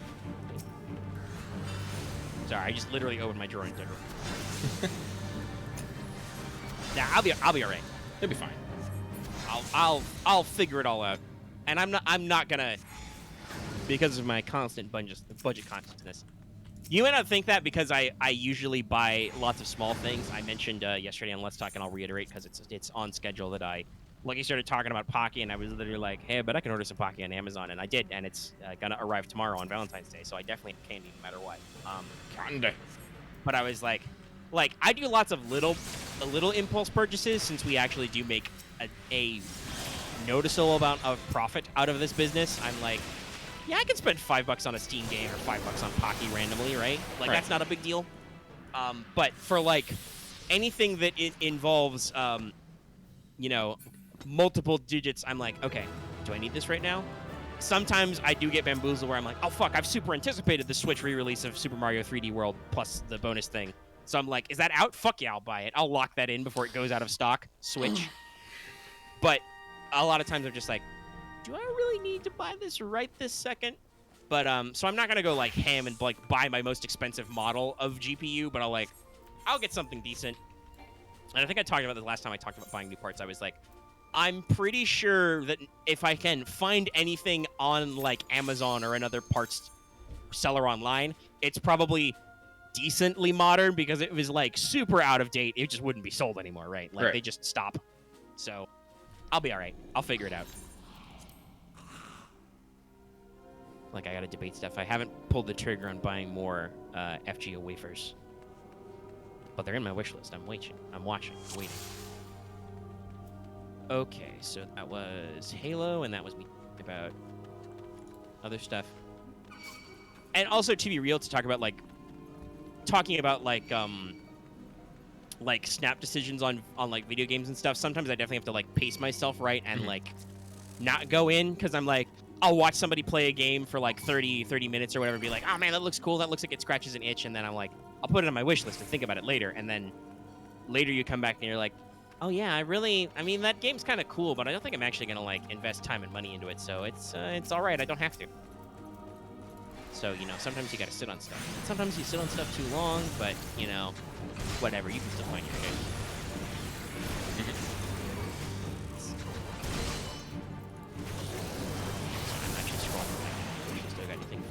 Pared down most of these. I have a decent number of PS4 titles still on my backlog, because they still run good on my PS5. I said, I'm trying to hold back on buying games until Well, yeah, you've got your PS5 still ordered. I remember you checked it the other night to make sure it's still coming. It still exists. Yeah, I know. Dream lucky. I'm scared a little bit, okay? No, I understand. I understand. I was doing the same thing where I was like, because mine was pre-ordered, right? So it was like, is it actually gonna come? And then it was like the night of, Amazon was like Amazon gave me the, hey, there might be a high increased demand. We don't know if they'll get this to you on release date. Like Amazon, like the night of was like, by the way, it's already shipped and we'll regular date. And I was like, what the fuck, Amazon? You were like, you told me it might be delayed, and then you told me nothing for like literal months, and then you gave me the charge and shipped it to me like overnight in secret. Like, I think they were trying to like make sure it didn't get like robbed at the train station or something. So that, like, I understand the like, is this actually happening? What's going on? Is this for reals? But, yeah. Okay. Well, if we're gonna talk about that, you want to talk about the 2 articles? Oh yeah, no, we can talk about that because we're talking about PS5 sales. I'm Yeah. just wondering if I had any further video game stuff. No, I want to briefly footnote. I played like a little bit of Stellaris, but I still haven't gotten super back into it since I got all my DLC, so I have no new stories other than just New stuff is new. It's cool. Goes burr. So yeah, so there were some there were an interesting couple of articles we saw on the internet. First one was from Forbes. Yeah, so the OG article was there was a Forbes interview with a scumbag PS5 scalper. I'm not gonna be kind. I didn't actually read the OG Forbes article, but I think it was okay. Well, then you can tell me how you feel about it, because I just didn't want to acknowledge it because I'm like, the article's headline is like, scalpers feel like they should be treated better. And I was just like, I don't care about this story at all. I will say the writer of this story was very neutral about it, but like I said, he was very neutral about it. He just basically just gave facts and just let the guy speak for himself. Okay. Yeah. That still, I think, is a little bit damning, because having seen some of the quotes from the article, from that article and except for the second article we're going to talk about in a second, I do feel like that guy did paint himself in the corner as a douchebag. Yeah, no. But basically, the crux of it was this guy. What was his alias or his real name? Was it Jason? It was something like Jason or Jordan or something. I think it was Jordan. Basically, he runs a scumbag scalper ring in the UK, where they advertise themselves as like one of those cheesy entrepreneur at home things. Yeah. Where like, oh, you can make a lot of money by signing up for our service. We'll teach you how to use bots to buy limited release items like sneakers and video games and then resell them at a higher price. Like, okay, listen, I know I'm not good at economics, but I understand supply and demand. And these guys need to understand that they are attacking the supply. Yeah. Yes, there is a high demand, but they are deliberately attacking the supply to drive up the price. No, I like how the second article did it, because it was in the first article they saying we're just doing what every other business does. Like, you don't buy milk directly from farmers, you buy it from the wholesalers. And what the guy says is like, yes, that is true. But what you guys are doing... I also want to say, before you go further, that Lucky, that guy did have the Jordan guy has a point where he's like, they buy it for like super cheap, like I think it was like 30p or something, and then you buy it for a significant more uptick at the store. Yeah, but reason it's not quite the same thing. It's not quite the same thing, because when you're paying for the treatment of it, the package of it, the shipping of it, the storing of it, all those things, and the convenience of it. Like, you don't have to go out to I don't have to drive an hour, because I've actually had unpasteurized milk because my ex had a farm and they had dairy cows, so I would drive literally an hour and a half. It's like, oh, yeah, you can take 2 quarts home. Here you go. That's an hour and a half drive, and it's unpasteurized milk that I have to take back and put into the fridge immediately. It's a bit of a slog. So, but what they're doing is they're going on top of that process, using bits to take all the milk, and then they're sitting outside the grocery store selling the milk at a higher price. Right. So, yeah. Like, it's like if they used robots to load up all the shelves full of milk, and then we're like, hey, you want to buy milk for, what's this milk normally? Actually, no, what's the price of milk currently? I don't know. But, imagine, say for hypothetically, milk is $2. I know it's probably not right now. Because I'm bad with my day-to-day prices because I'm warped by weird internet hobbies. But hypothetically, let's say milk is $2, and then the guy outside is like, there's no milk in the store, but if you want some primo milk, I've got it right here. It'll be $10. You're like, hold on a second, sir. Are you telling me that you bought all the milk for $2 and are now selling it for 5 times the price? And so the follow-up article that we read that I loved was a Kotaku article by somebody. I don't have their name here, but I tweeted the article, so you can find it on my Twitter. Yeah, I did too. Probably the best Kotaku article I've read in a long-ass time. Oh yeah, no, it's the best. Because they were just pure spicy, and it really worked for this. This is one of those times when I feel like an internet outrage engine was really on point and actually relevant to the discussion. It didn't feel like any of this was forced or faked. Yes, PS5 scalpers unwilling to admit they're grade A douchebags. Yes. Thanks, Axe. But yeah, so in this article, this person says they would if that guy was selling it, I would just punch him and flee in my wheelchair. Punch him to steal the milk and flee. Because that's really the thing, right? This guy's trying to make a false analogy, and I really felt like this Jordan guy came across in the original Forbes article like he was counting on the fact that other people don't understand how supply and demand works, even though he clearly does. one of the quotes in the Kotaku article is quoting him saying, like, we just give people an outlet where they can get their hands on limited supply merchandise, Jordan says, not acknowledging that his service buys up limited supply items to make them even more limited. Right? Like he's... What he said in the Forbes interview, which I'm going to assume was probably pretty calculated on his part.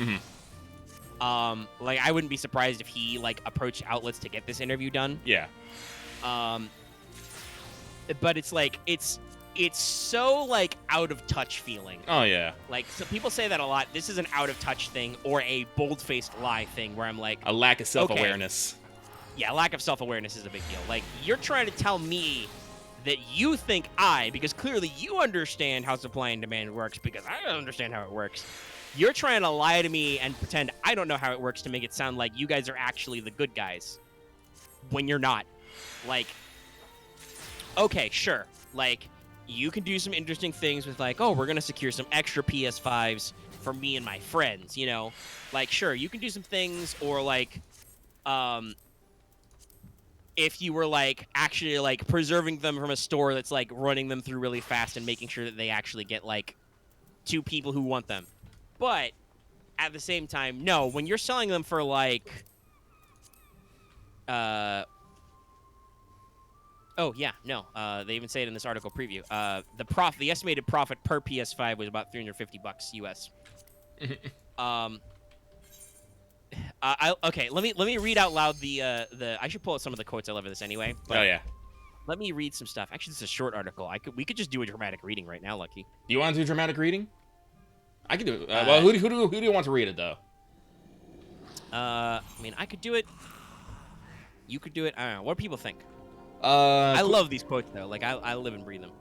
But the short version is, basically it says that, like, you know, in a recent interview with Forbes, a man who claims to have purchased 25 PS5 consoles in January and resold them for upwards of $350 profit apiece says reselling is an incredibly valuable industry that does not deserve the bad press it gets. Fuck him right in the face. And this is just the tone of the article by, I've got it now, Mark Colby. Oh, no, that's a photo. What's who by? That's the image, the cone. Mike Fahey. It is also, it is an M name. It's Mike Fahey is the writer. But there's just so many good quotes in this short article that just leads everything. Yeah, like, I can do it. I'll do a dramatic read. I want to do it now. All right, go for it. Well, hang on. Let me get to a point in Final Fantasy where I probably won't die, but you'll be hearing a lot of things being beat up in the background. So give me 1 second here. But yeah, no, like, just in general, this second article, like, really goes to town with, like, yeah, no, these guys are trying to say it's okay, but they do actually deserve all this bad press.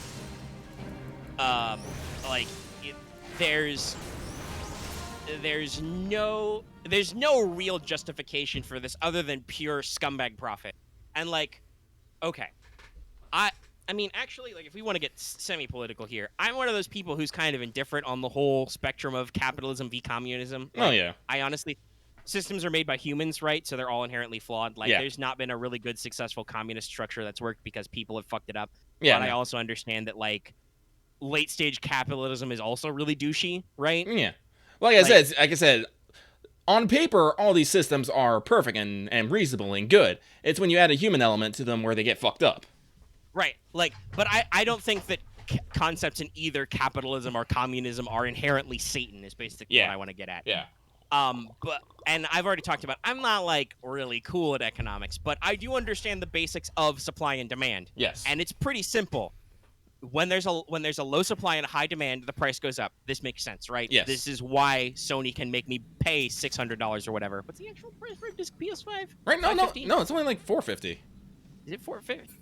For a PS5? No, it was cheaper than I thought, right? But, like, when an item is obviously in demand... Well, actually, let me take this. They're selling them at a loss. That's why they're $450. They're selling them at a loss currently because they're planning on getting you on your PS Plus subscription every year and games and the peripherals games and shit. Which games prices have gone up slightly, which again I'm okay with.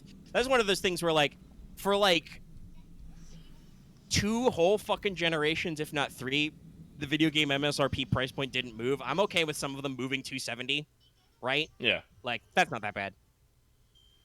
Especially when things are constantly going on sale anyway. But so when there's low supply and high demand, price goes up. That makes sense, right? You know, that's a logical thing. I follow that.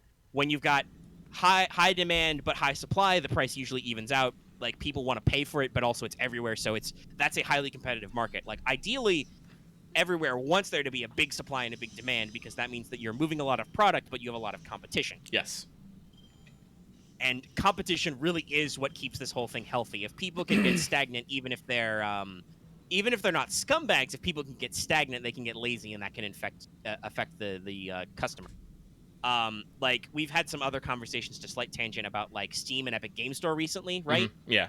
Where, like, I do genuinely, while I'm not super fan of everything that Epic does, and I'm probably not going to get in there, though I do know they offer free games, I do think that Steam needed competition, because Valve kind of stumbled dick first into something good and just kind of cruise controlled it for years, because they were the only game in town, and they were like, hey, if it ain't broke, don't fix it.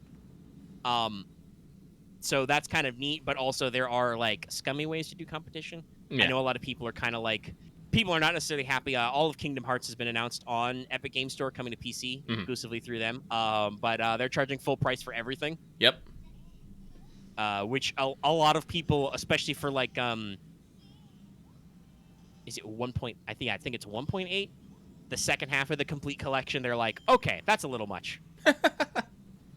Like, okay, 3 and Melody of Memory, full price. Yeah, they're newer. That makes sense. Everything else, you can get these much cheaper on PSN usually. All right, it's dramatic read time. All right, Lucky's got that. Okay. I've vamped enough.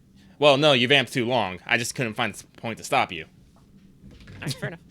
All right, so the title of this interview is PS5 Scalpers Unwilling to Admit They're a Grade A Douchebag by Mike Faley of Kotaku. This original article came to us Thursday at 7:45 p.m. PST.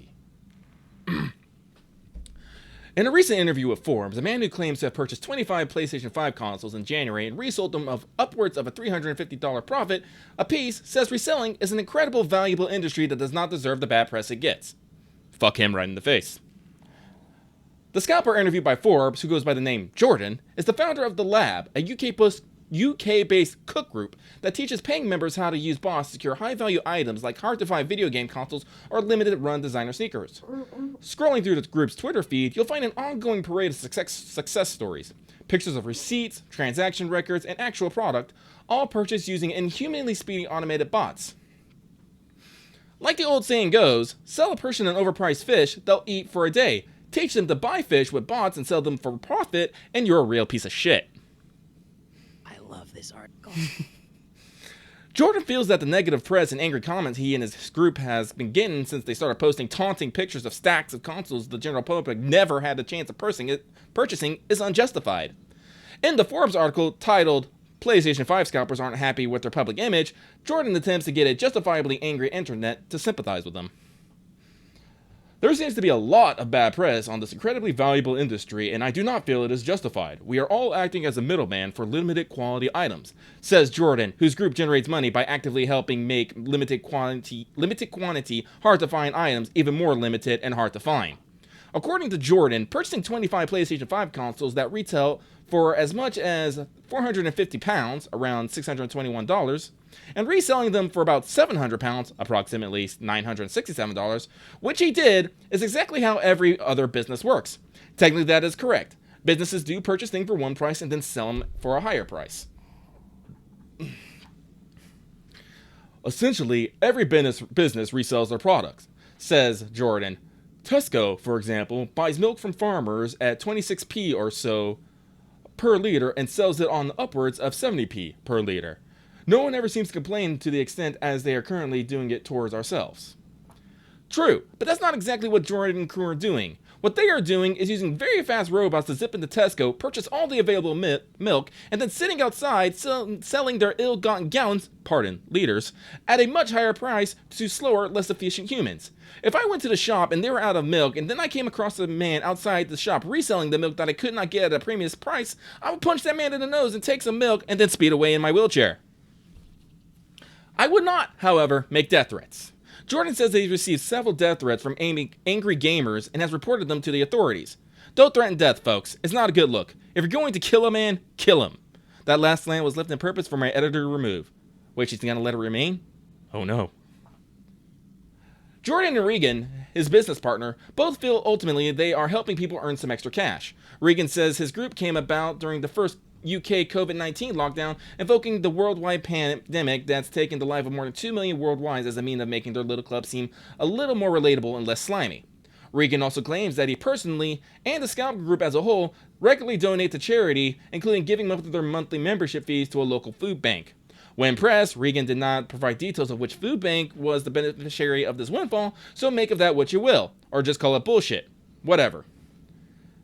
The entire Forbes article is a great read, providing not only a look into the mindset of console scalpers, but also the processes, the software they use, and either how deluded they are or how stupid they think we are. Those fucking jerks. And that was PS5 scalpers unwilling to admit they were grade A douchebags. Yeah, nope. It's just one of those things where it's like, yeah, they don't want to admit, because there's so many little things like, oh, we donate to charity. Do you donate to charity? And lots of other like little moments where it's just like, yeah, these guys don't understand at all what's happening. No. Like I said, I understand you got to drive for profit, right? Yeah. Like, and small quote unquote scumbag things are like, whatever. That's just how it goes. Like I think I said this earlier. People are truly unwilling to pay the price. They're truly unwilling, right? Like I said, like if they had just been like overselling it for like $50 to $100, I'd be like, all right, fine, whatever. But oh yeah, no, and honestly, that's probably a smarter and less douchey way to do business. Yeah. Because there is a limited demand, and if you're just like, hey, I just locked up my local Best Buy and I'm selling these like all over the place on the internet, that can be argued that you are doing a reselling service, and you are still making a net profit. Yeah. You're just not making a phantasmal net profit. Yeah, no. Let's see, what are you saying? You got 25, so let's do some gorilla math. And by gorilla math, I mean I'm just really quick.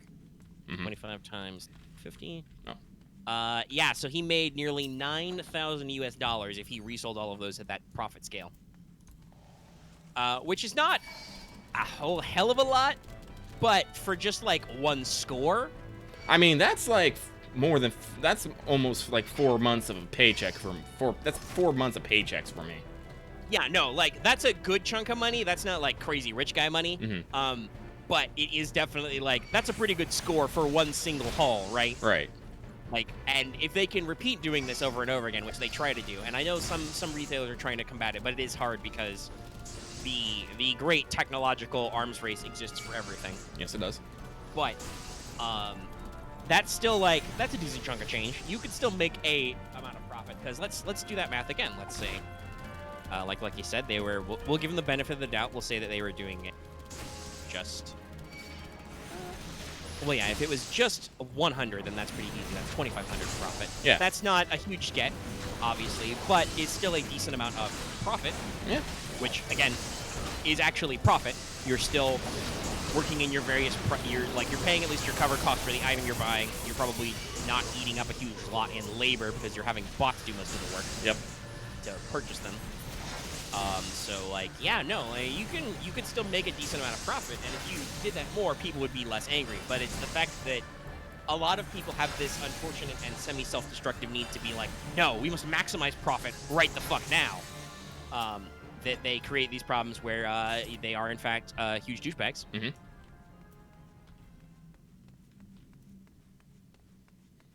And you should accept it. Yeah. No. Like, honestly, I think I talked about this before. If you just admit you're being a scumbag, that's like, you're still a scumbag and a piece of shit and I hate you, but like, also you're not lying to me. Right? Yeah. Yeah, it's all this like... to me is just like, wow, you guys are huge douchebags and you won't even admit it. Yeah. Like, a villain's a villain, but a villain who's pretending not to be a villain is a worse villain. Or something like that, I don't know. Yeah, it's just, it's a little finicky. I wish it were easier, because, like, yeah, I got super lucky. I was in a community with lots of people and paying attention. Naps! Yeah. I was awake and active when the thing went through, and I was able to score one, and I was able to have enough money that I could actually get it, and etc.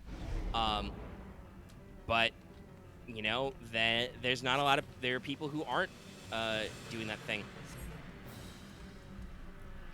So it's you know, kind of interesting to see all that stuff.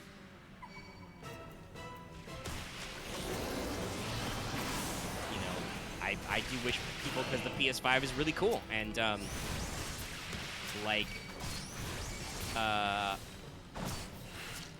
Sony, I think that's what I was gonna say. Sony wants it to reach more people because remember they're selling it at a loss. They don't want PS5s chilling in people's trucks, right? Or garages. They want them out.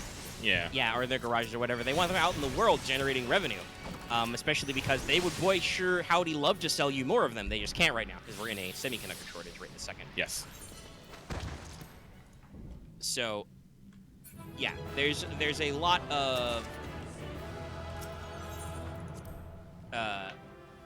these little things that are like they're working towards that. And it's like, okay, yeah, we'll deal with it. Everything's fine. And I hope it, you know, works out. Mm-hmm. Actually, there was a second. Let's see. Forget it.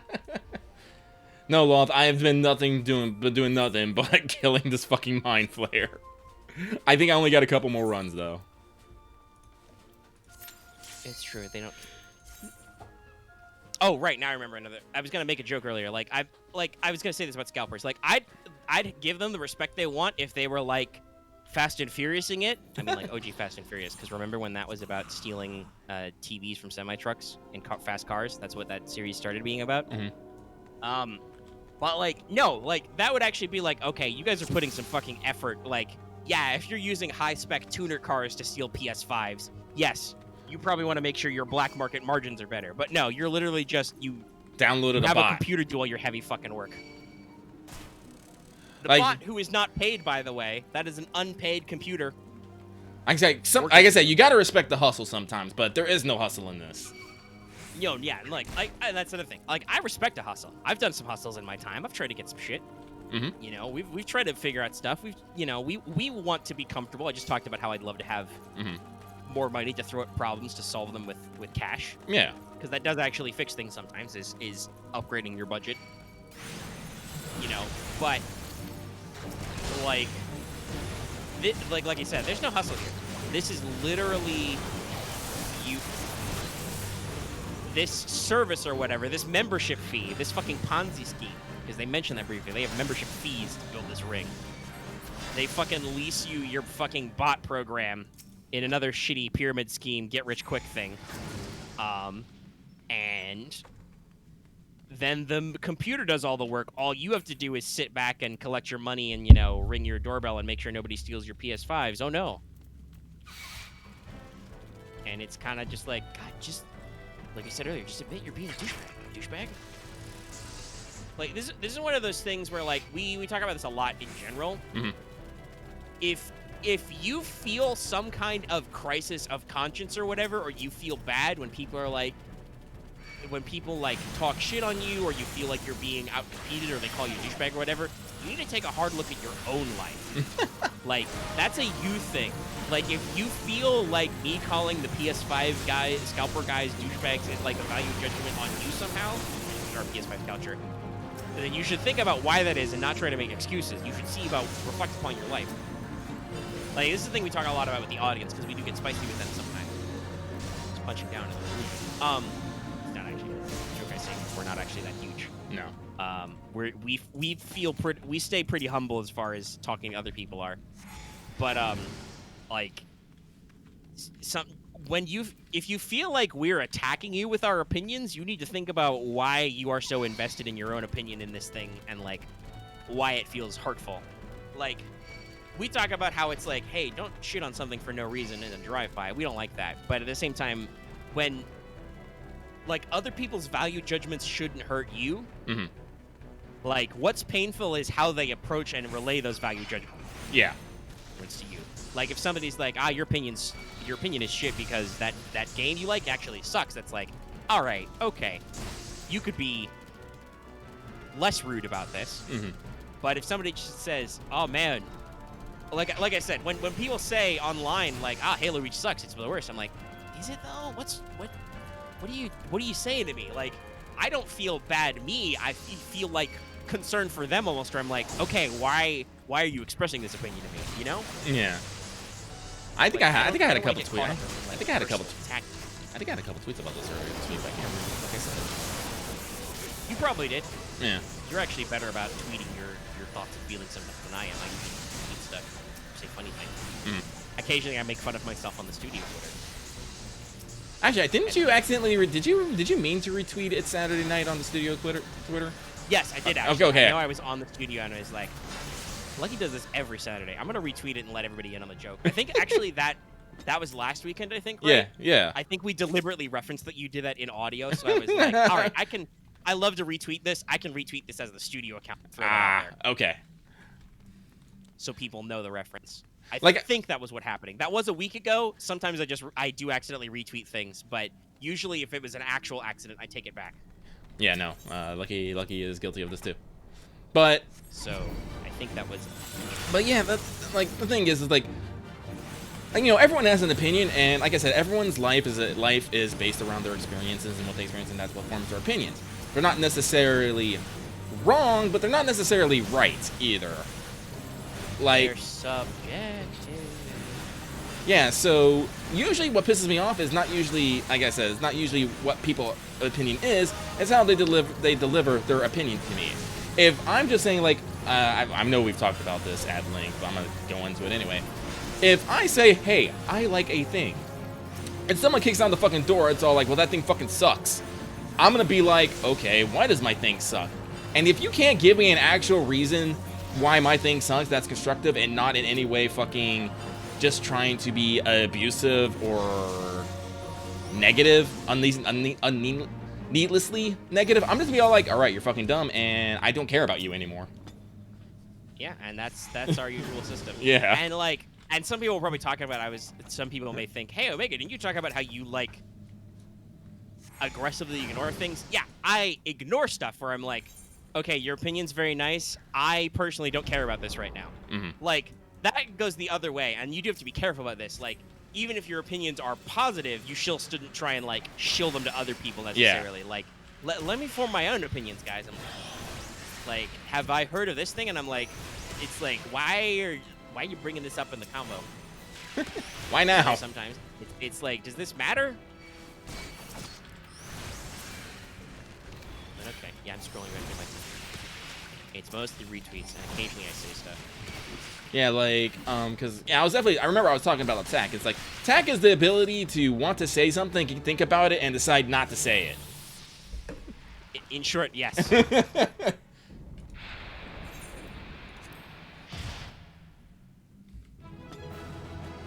Like,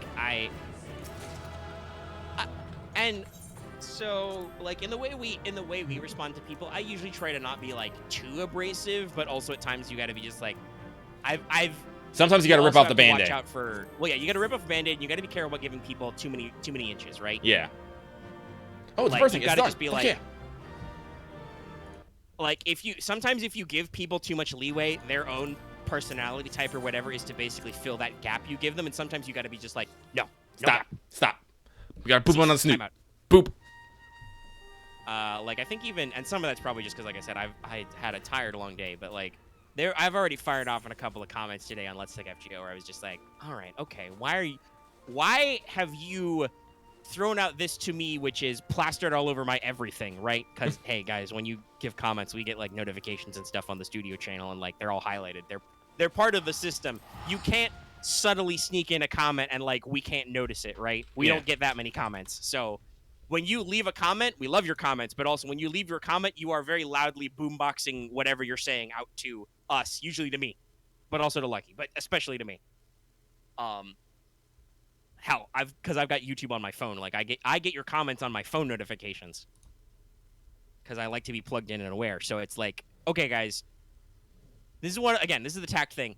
Think about what you're saying before you say it to me, please. I'm a humans. I am reading all the comments. I'm taking it all in. And generally, we don't get a lot of negative comments. And often, even when we do, we get a little bit of constructive stuff. We're here to talk to you like you know, we did a little bit of a talk on the Let's Talk, which just came out today about the mailbag thing and like how last week we were a little spicy. But that's just sometimes how it be. We'll tell you about free You know, we can't can't be non-spiced at all times. We can't be happy and jovial after reading this other person be spicy in a Kotaku article. sure to Mhm. tell you all. Oh, I see the about, person so you fire back. Yeah, later. it's this dude. Hello. This We are fucking your dude. hosts. I am Omega. He is Lucky. I'm not gonna call him out, but I know who this is. I I'm not gonna say anything. I'm just not gonna say anything. We'll just leave it unsaid. But Mhm. as a general statement, not an indictment of a specific person, and I mean this. This is not me being like weasel wording. I literally do mean this. Sometimes we get people who fire from the hip in comments, and sometimes that's okay, and sometimes I'm like, I'm tired of getting shot from the hip, guys. and that's what we were talking about earlier, right? Where you got to be careful about giving people too many inches. We had that whole conversation with Mailbag. Yeah. We gave some people a little too much leverage for too long when this thing maybe kind of bothered us a little, and it was like, okay, we had to firmly shut the door on that problem. Yeah. We're only human, guys. And Lucky, you've talked about this a lot, actually, like when in your philosophy of life, and I agree with it. There are times when you have to firmly, possibly aggressively establish boundaries. Yeah. Because if you don't establish boundaries, there are human beings out there who don't have boundaries. Yeah. Because everybody's different. Like I said, like I'm not like necessarily. I'm not like I said. This is like I was talking about this yesterday. Like I'm introverted. I don't actually like being confrontative, but I recognize in life that sometimes if Dallas was actually mentioning it, but I like the way that Zombieland put it. If you don't nut up, you better fucking shut up. And like I'm just like I'm in a like I don't want to shut up, so I will get loud. I will get scary. I will get angry. And then after that, I'll have 2 minutes of crisis as I'm like, oh my god, everyone fucking hates me now, and I'm on the fucking floor.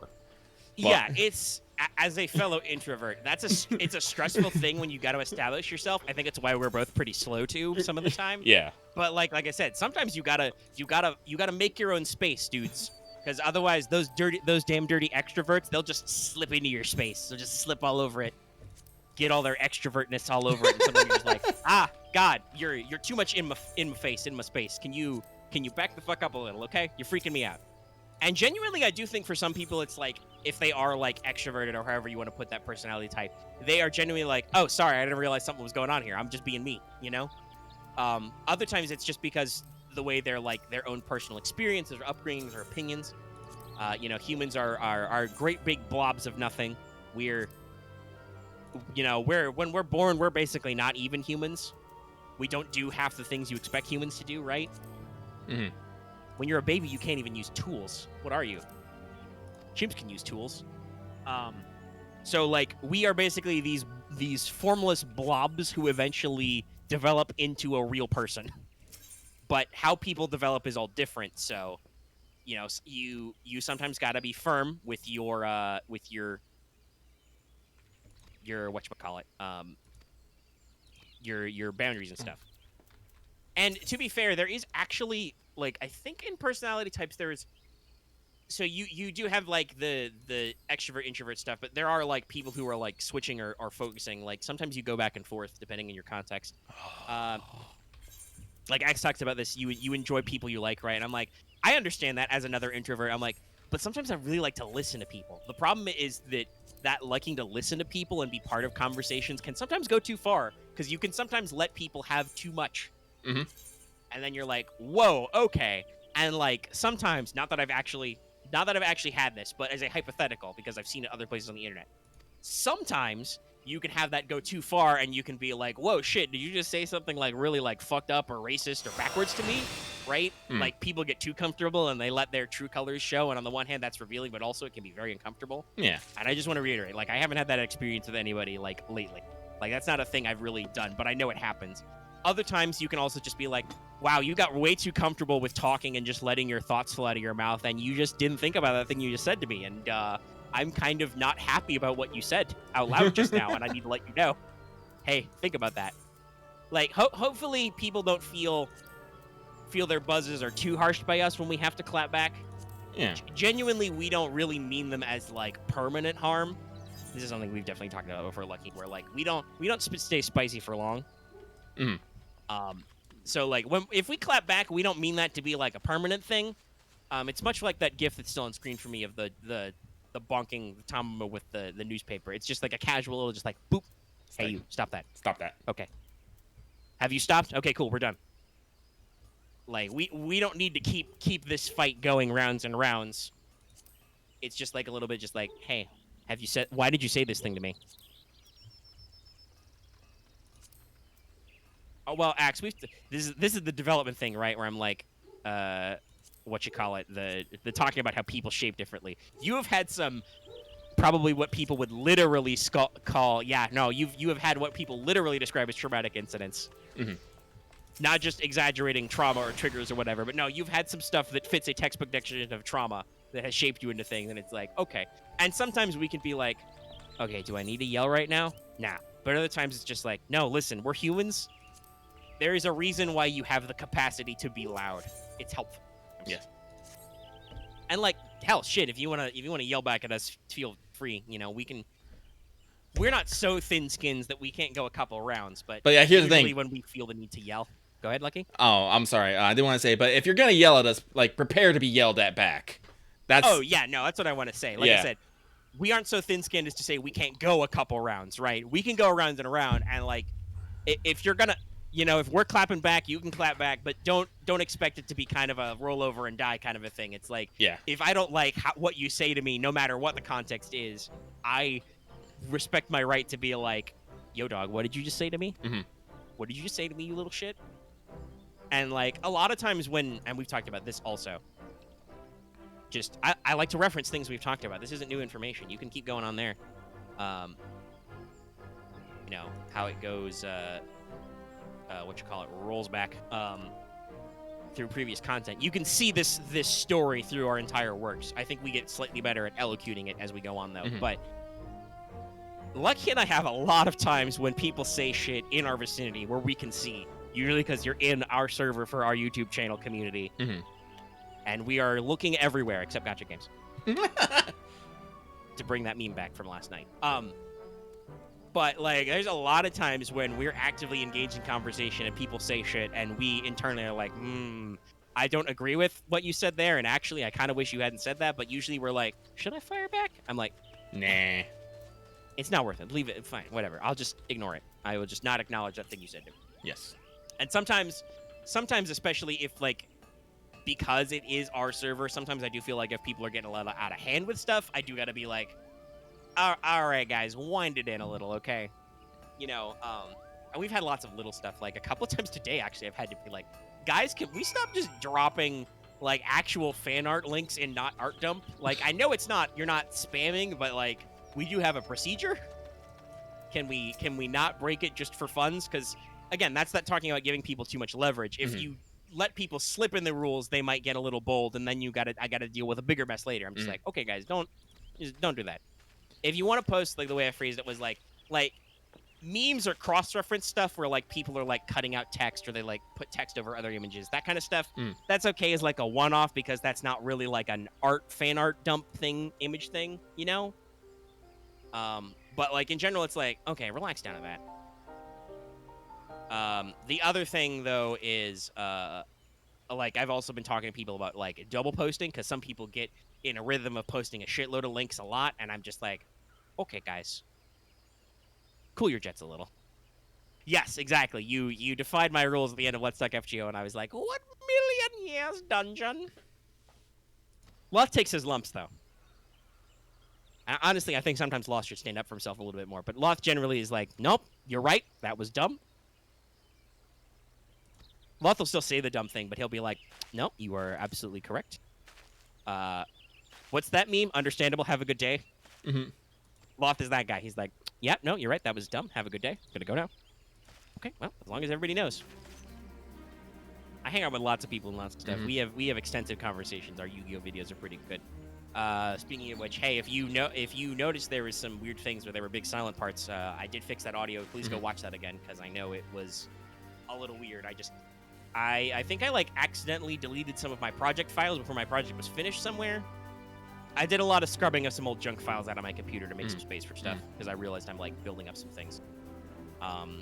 I'm deleting a lot of... I still have all the audio, but I'm deleting a lot of OG video elements of, like, Let's Talks and What's Up stuff that I have. I'm just like, no.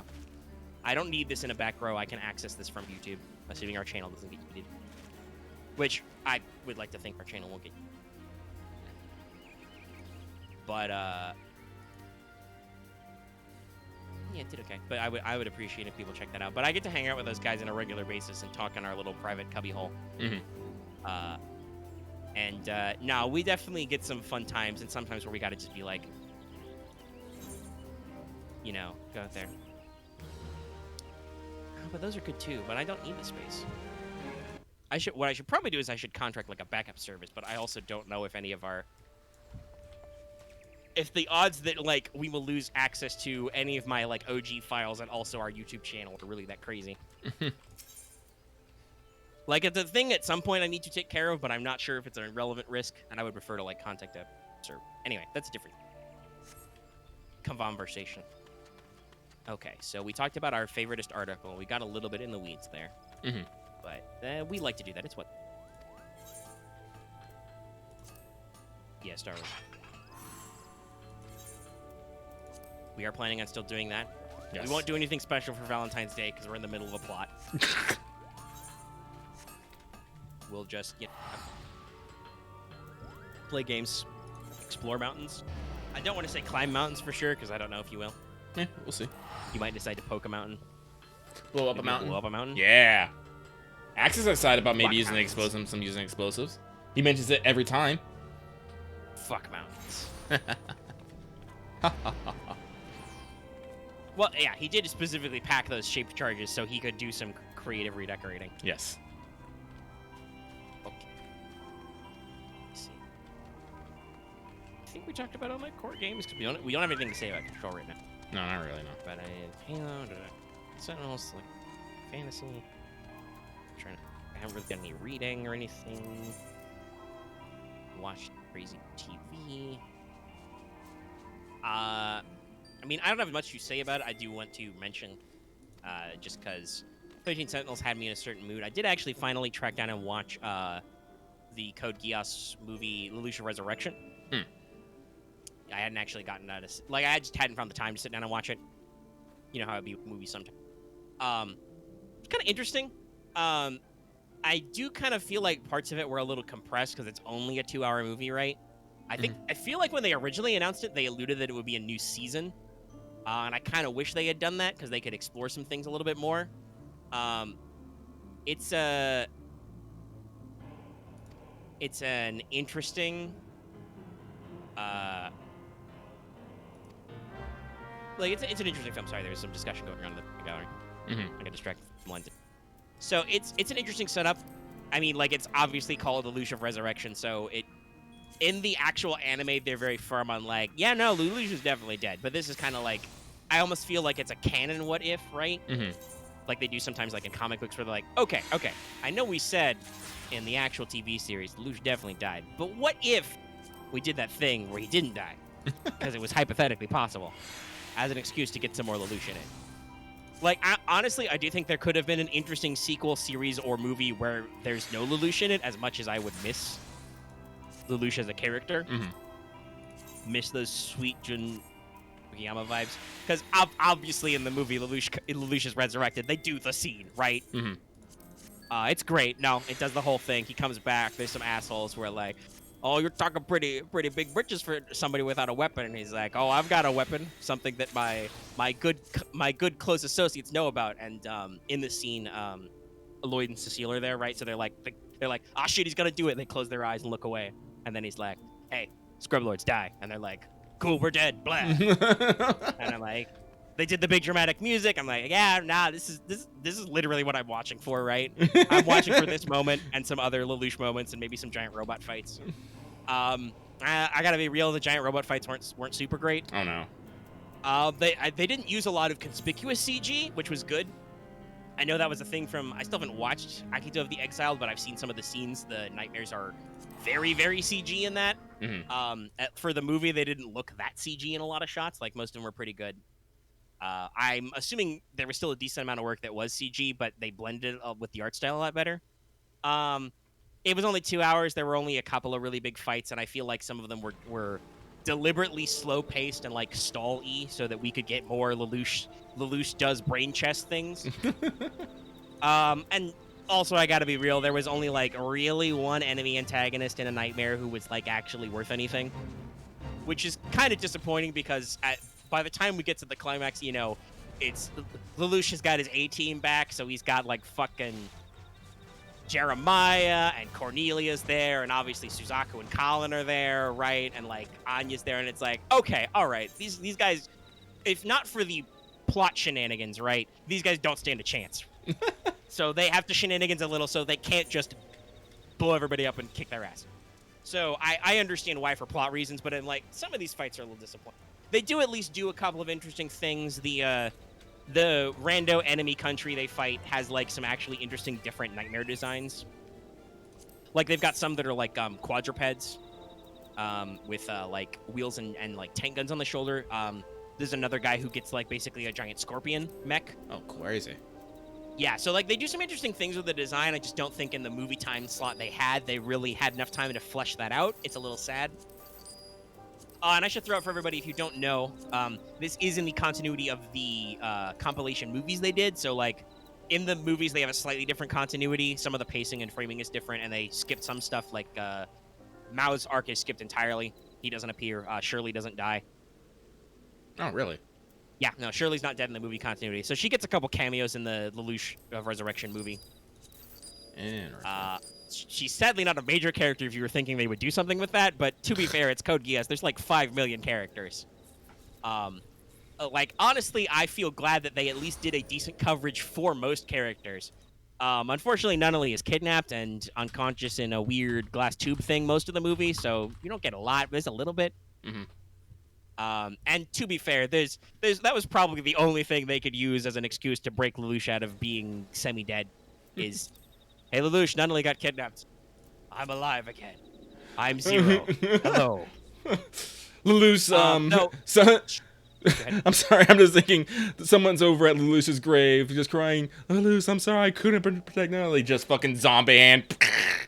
The Zero glove just punches through and he's like, when there's no more room in hell. But also, shout out to the balls on the people writing this movie, too. So the way they did this is that C2 basically alludes that, like, to that theory, Lelouch probably got a code, the immortality goo, from when he blew up, he mind nuked his dad or whatever happened in that weird esoteric thing that lots of mecha do, probably because of Evangelion. Where there's always got to be that weird, slightly esoteric thing in there. Some magic shit. It's a black box.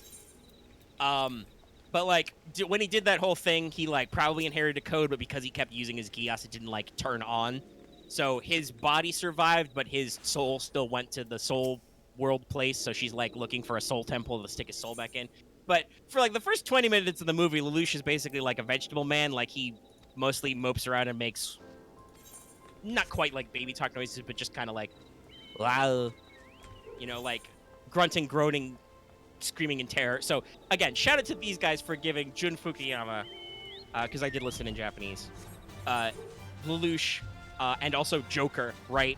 Mm-hmm. Just to put him on screen for like 20 minutes and do nothing but make wordless sounds. Oh, that must have been fun in the booth directing that. I was like, all right, Fukuyama-san, I need you to sound brainless. Go. Okay, maybe a little more scared.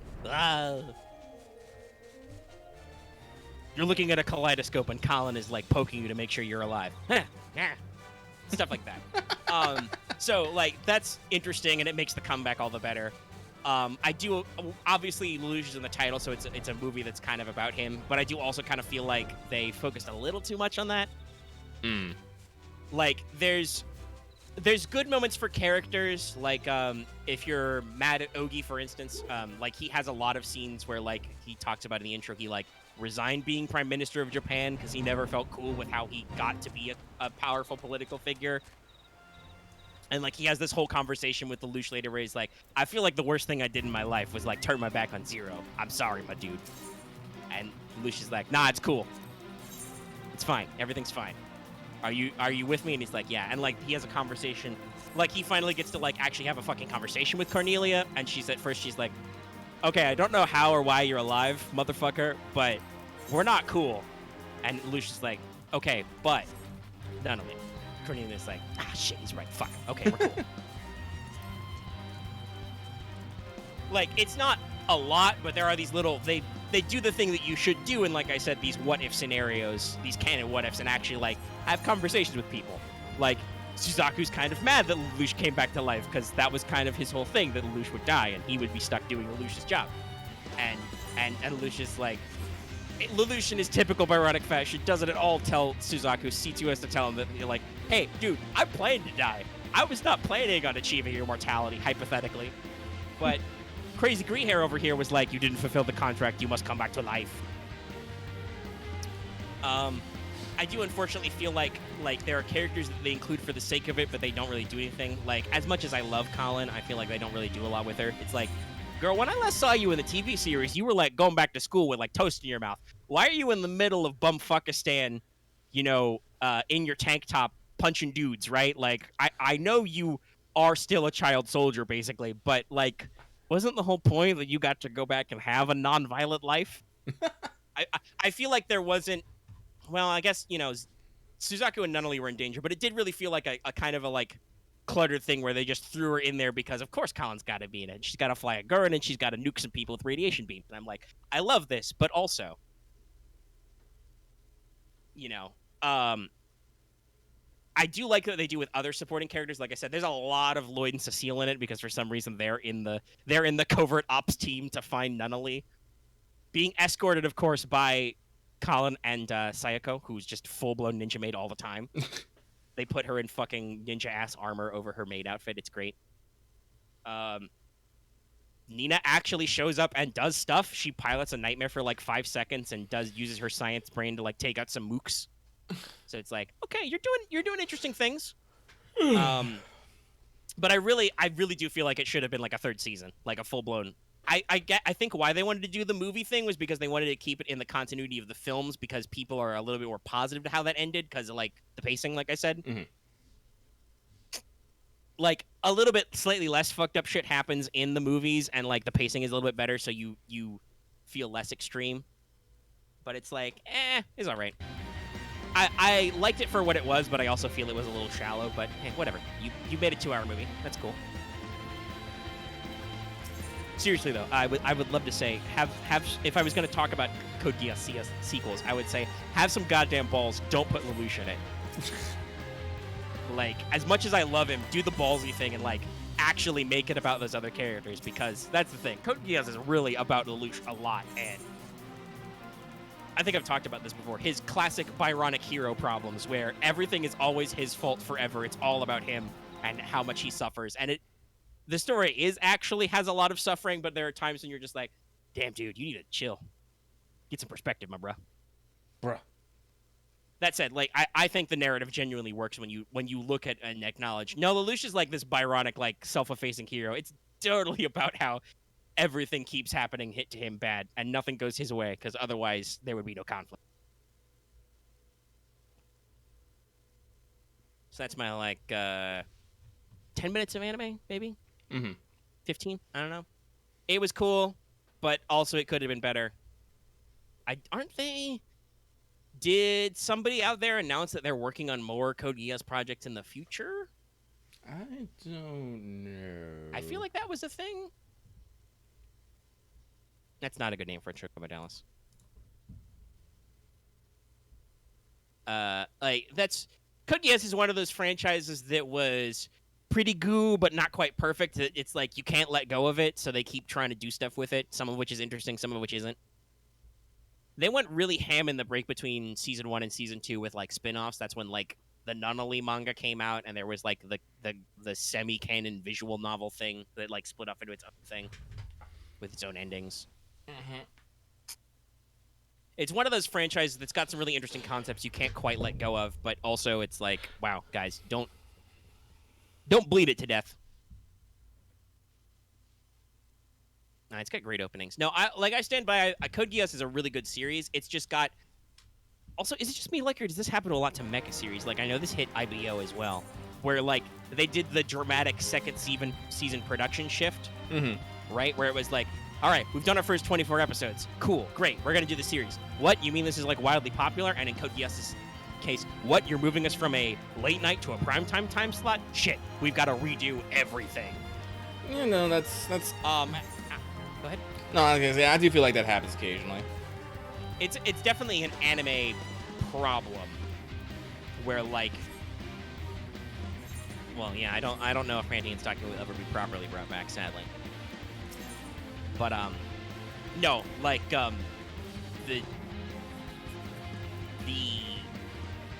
thing that like R2 obviously has some rough moments where it feels like the plot dramatically changes tone and only does things to fuck over Lelouch, which is always the audience gets a little like, okay, all right, hold on. That goes back to our earlier conversation about verisimilitude. If you push too hard on your audience, they start to check out and are like, all right, wait a second.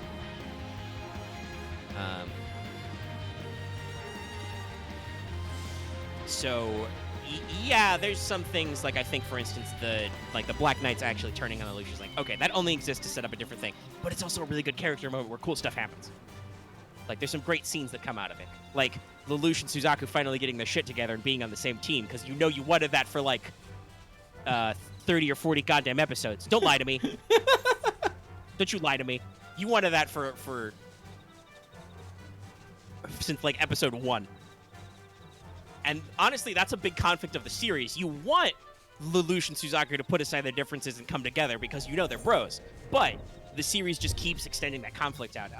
There's a lot of really good things about the way Code Geass is. I think it handles a lot of the characters very well, but not everybody. Anyway, it's definitely a thing though where it got hit with that second season club, right? Mm-hmm. I've talked about this. IBO had that same thing where like I feel like they completely lost the plot of like who was Badman's, who is protagonist in like the second season of IBO. We've talked about this before at length too. Yeah. It's a thing that happens sometimes when your work gets popular and you get new people on it and you kind of lose track of what the fuck you were doing, or you literally have to change tracks because you are in a new time slot or something. Mm-hmm. It's really interesting. Whereas there's a lot of series that I think keep their trend. Like speaking of things that I want second seasons of, where's my second half of that Ghost in the Shell? I'm still waiting myself. Netflix. Where is it? But Ghost in the Shell is a series. The TV series is one that actually is like, okay, yeah, no, 1 flows into 2. We get some new things with characters. We do get some new characters. But we also get a lot of, like, the same kind of themes, and it involves in complexity because Second Gig has, like, 3 through lines, 2 through lines as opposed to 1 through line. But they have 3 different types of episodes. Individual, dual, etc. And then while the actually that reminds me, did they call it Third Gig? No, they bill it as a 3rd season. No, they called it what did they call it? What is the subtitle? I know it's got one, but I'm like, I don't remember it at all. It's like 20 something.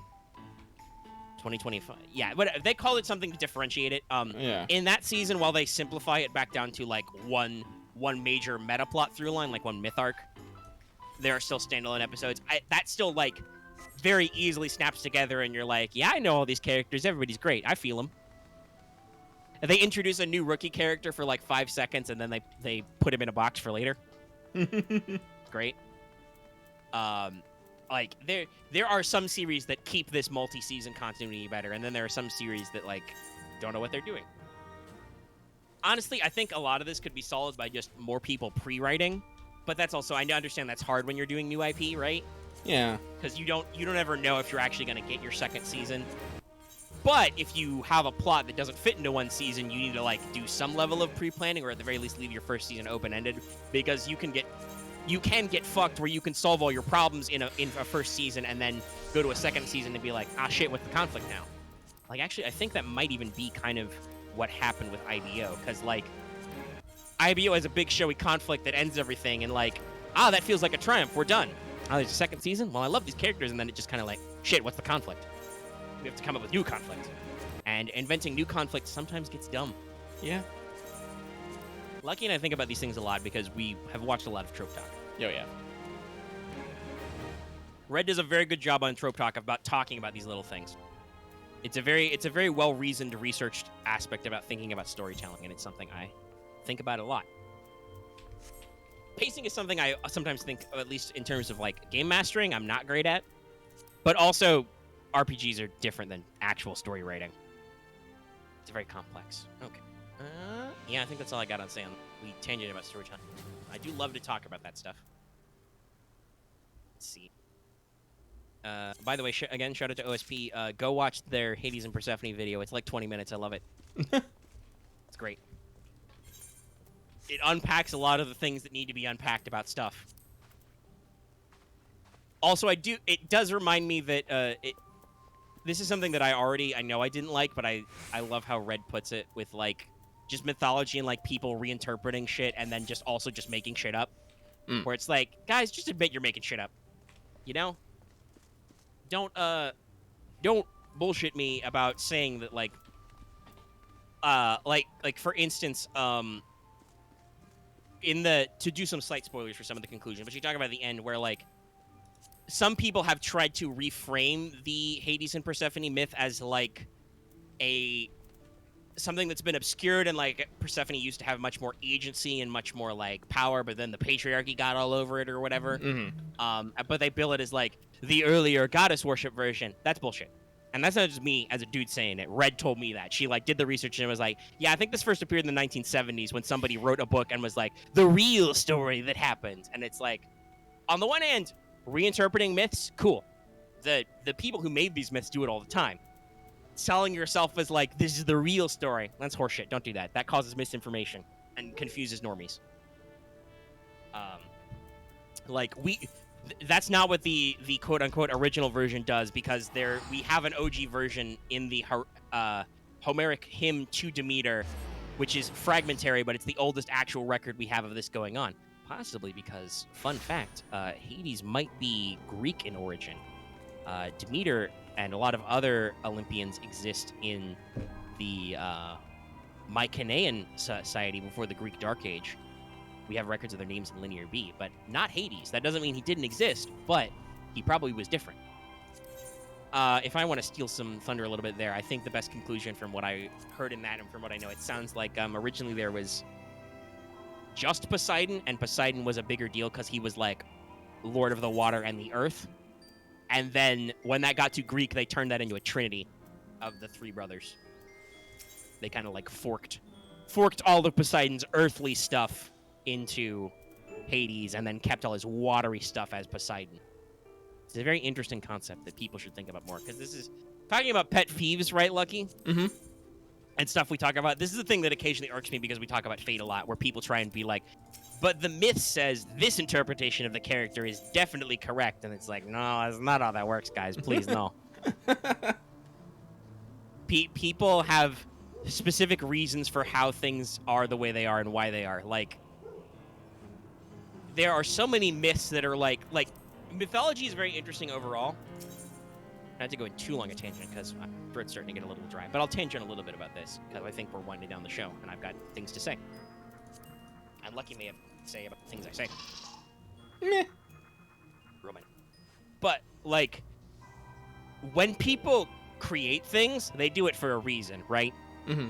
Like, even history, like, even if all myths were true or whatever, then people would be relaying those things down for the reason that they actually happened, and they're trying to record it for posterity. I'm reasonably certain myths are not true, but hey, if Zeus wants to show me I'm wrong, go ahead, buddy. Bring your A game. No booming thunder. Okay, so mythology and folklore and stuff happens for various reasons, and there's a lot of it is myths are used to explain phenomena, whether natural phenomena, social phenomena, whatever. You know, thinking about why does lightning strike things? Well, it's because there's an angry thunder guy in the sky, and he's fighting giants. And also sometimes he's just being a douchebag. Like to the Nordics, why are there thunderbolts? Oh, that means Thor's fighting some motherfuckers. He's just out there swinging his hammer, chucking thunderbolts because he's a cool guy. You know? Or myths are used to explain things, often like cultural contamination. So, like, you know, the Hades and Persephone myth stands as a reason to explain why winter happens, because that's kind of a thing where, you know, Demeter got real emo and she almost stopped all plant growth and froze the world. But it can also kind of explain maybe like how certain authorities got split and domains, because this is something that I will recommend you check out this OSP video about. There's a lot of like interesting stuff in like, who is Persephone? Where does she come from? What does she do? What's her role? A lot of people think about her as like a spring goddess, but she's not really a spring goddess, or is she? You know, and possibly even like, is Persephone like the original queen of the underworld? And like, then they made up this Hades guy, and like, I think I shout out to Red for not actually phrasing it this way, but this was the immediate thought I had. I was like, oh yeah, I bet the Athenians made up Hades so that they could have a man in charge of the underworld, because they were scared of a girl doing it, because the Athenians were actually that bad. This has been mentioned in how Aphrodite's characterization got evolved, because Aphrodite is just Ishtar, by the way. Yep. Heads up. They removed her war aspects and stuff because of woman. Yeah. Yeah, they thought the Athenians thought that was weird and uncool. Meanwhile, the Spartans were like, sex and war and stuff, sign me the fuck up, right? They had their own epithet for Aphrodite that was pretty different. So like, my first thought is that like, this weird cult in Arcadia, which is in like central Greece in the forest region, where Atalante is from, dubs. She's from the founders of Arcadia. But like, there's this myth of like Demeter and Despoina, same root as Despot, by the way, who's just like the mistress, the queen, who's like a big scary spooky goddess in a mystery cult you can't talk about. And I'm like, that sounds like a chthonic underworld deity, and like, she is also probably Persephone, and it's like, okay, this is weird and wild. So that was my first thought. But like, there's a lot of these interesting reasons why things get interpreted. Like, this is another OSP video that turned me onto this, but constellations are super fucking old, guys. Yep. And there's a decent theory for the reason why we have the labors of Hercules as a myth is to explain all of them, because the Greeks would have, like, the Greeks did have their own constellations. They did recognize some stuff as different asterisms, as they're called, different shapes of stars in the sky, but the specific zodiac constellations was not really a thing until a sudden point where they got created, and some of those 12 labors of Hercules myths do seem to come out like out of nowhere. So it may have actually been that some guy like dug up some Mesopotamian or imported their star charts and was like, oh, hey, they have all these myths that explain who these people in the sky are. We should figure that out in our constellation. And that's also why some constellations in the Greek mythology are unclear. What is Sagittarius, really? Nobody's exactly sure. Like, some say it's Chiron, others don't. Weird. And this is why, especially for our fate conversation, to circle back to the way I started this conversation, it gets my gut sometimes when people are like, well, this is 100% the myth.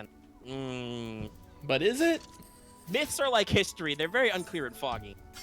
And we have the advantage of hindsight, but also we have the problem of conflicting canon. I talked about this actually on this week's What's Up, talking about Amor and Eros. Yeah, let's talk This about. is an actual problem the Greek mythology has in terms of like canonicity, where this applies to Aphrodite as well, but I can get into that later. But it's basically like, so depending on who you're talking to, which person writing down the folklore, Eros is either the son of Aphrodite, goddess of love and sex and stuff, who has many kids who are responsible for things, but also some of her kids with Ares are also weirdos. Phobos Deimos, fear and terror. It's great. But in other continuities, Eros is just the primordial force of love that has existed since the dawn of time. Like, this motherfucker might be predating shit like, you know, night and darkness. Like Eros is a cosmic primordial deity on par with like Nyx and Erebus and stuff. So Persona 6, there's your fun thought for the day. Cosmic Amor. So it's the same thing with Aphrodite. Most people know the myth that Aphrodite was born fully formed from when Oranos, the sky deity's, junk got hacked off with a diamond sickle and thrown into the ocean. Born from the sea foam and all that. But also in some tellings, she's just yet another of Hera and Zeus's kids and the Olympians. So clearly somebody was like, because, again, Aphrodite is just Ishtar, just Inanna, so she was an import. A sick import goddess. A tuner. And yeah, they had to figure out where the fuck she fit in. So on the one hand, you've got this really cool, unique story, but some people are just like, she's just in there, I guess. You have a similar thing with Dionysus. Like, some people have, there's some folk stories of, like, Hestia literally stepping down from the Olympians to let Dionysus in, even though that's really dumb because while Hestia is not widely worshipped in the actual Greek, she's actually super fucking important. Mm-hmm. Sacred Hearth, yo. The Romans understood what was up. Temple of Vesta was a big temple with the Romans. Very big political players. But this is because Dionysus is a guy who shows up at some point, basically. Like, there's not a Dionysus, and then we decide that the wine cult is a big deal, because wine cults are also a very, very old-ass thing. Like, and I mean literal, like, wine cults. Like, just the act of drinking wine is sacred. Which makes sense, right? Yeah. Wine's kind of weird. Like, you get drunk and fucked up, and like, wow, that was like a divine experience, my dudes. I saw some shit. People, I heard the spirits or something like them. So, yeah, no, like there is actually like Dionysus just kind of springs up at some point and is possibly a reinterpretation of earlier myths. Zagreus is like in the pop culture because of Hades, but it's entirely possible that Dionysus like stole some of Zagreus's myths and like showed up as a real guy because there was no firmly established canon or cult of the son of Hades and Persephone.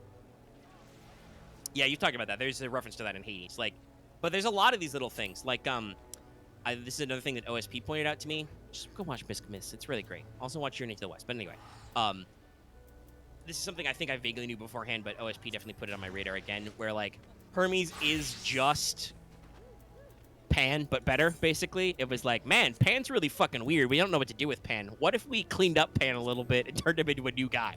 He's Hermes now. Boom. Like, it's interesting to see these, like, theological evolutions and loops, right? Same applies to other mythology as well, but it's interesting to see what they do with the Greek mythology. Mm. But okay, this has been our mythology rant. Comparative mythology is a trip. Yes, exactly. You already watched it? Watch it again. Yeah.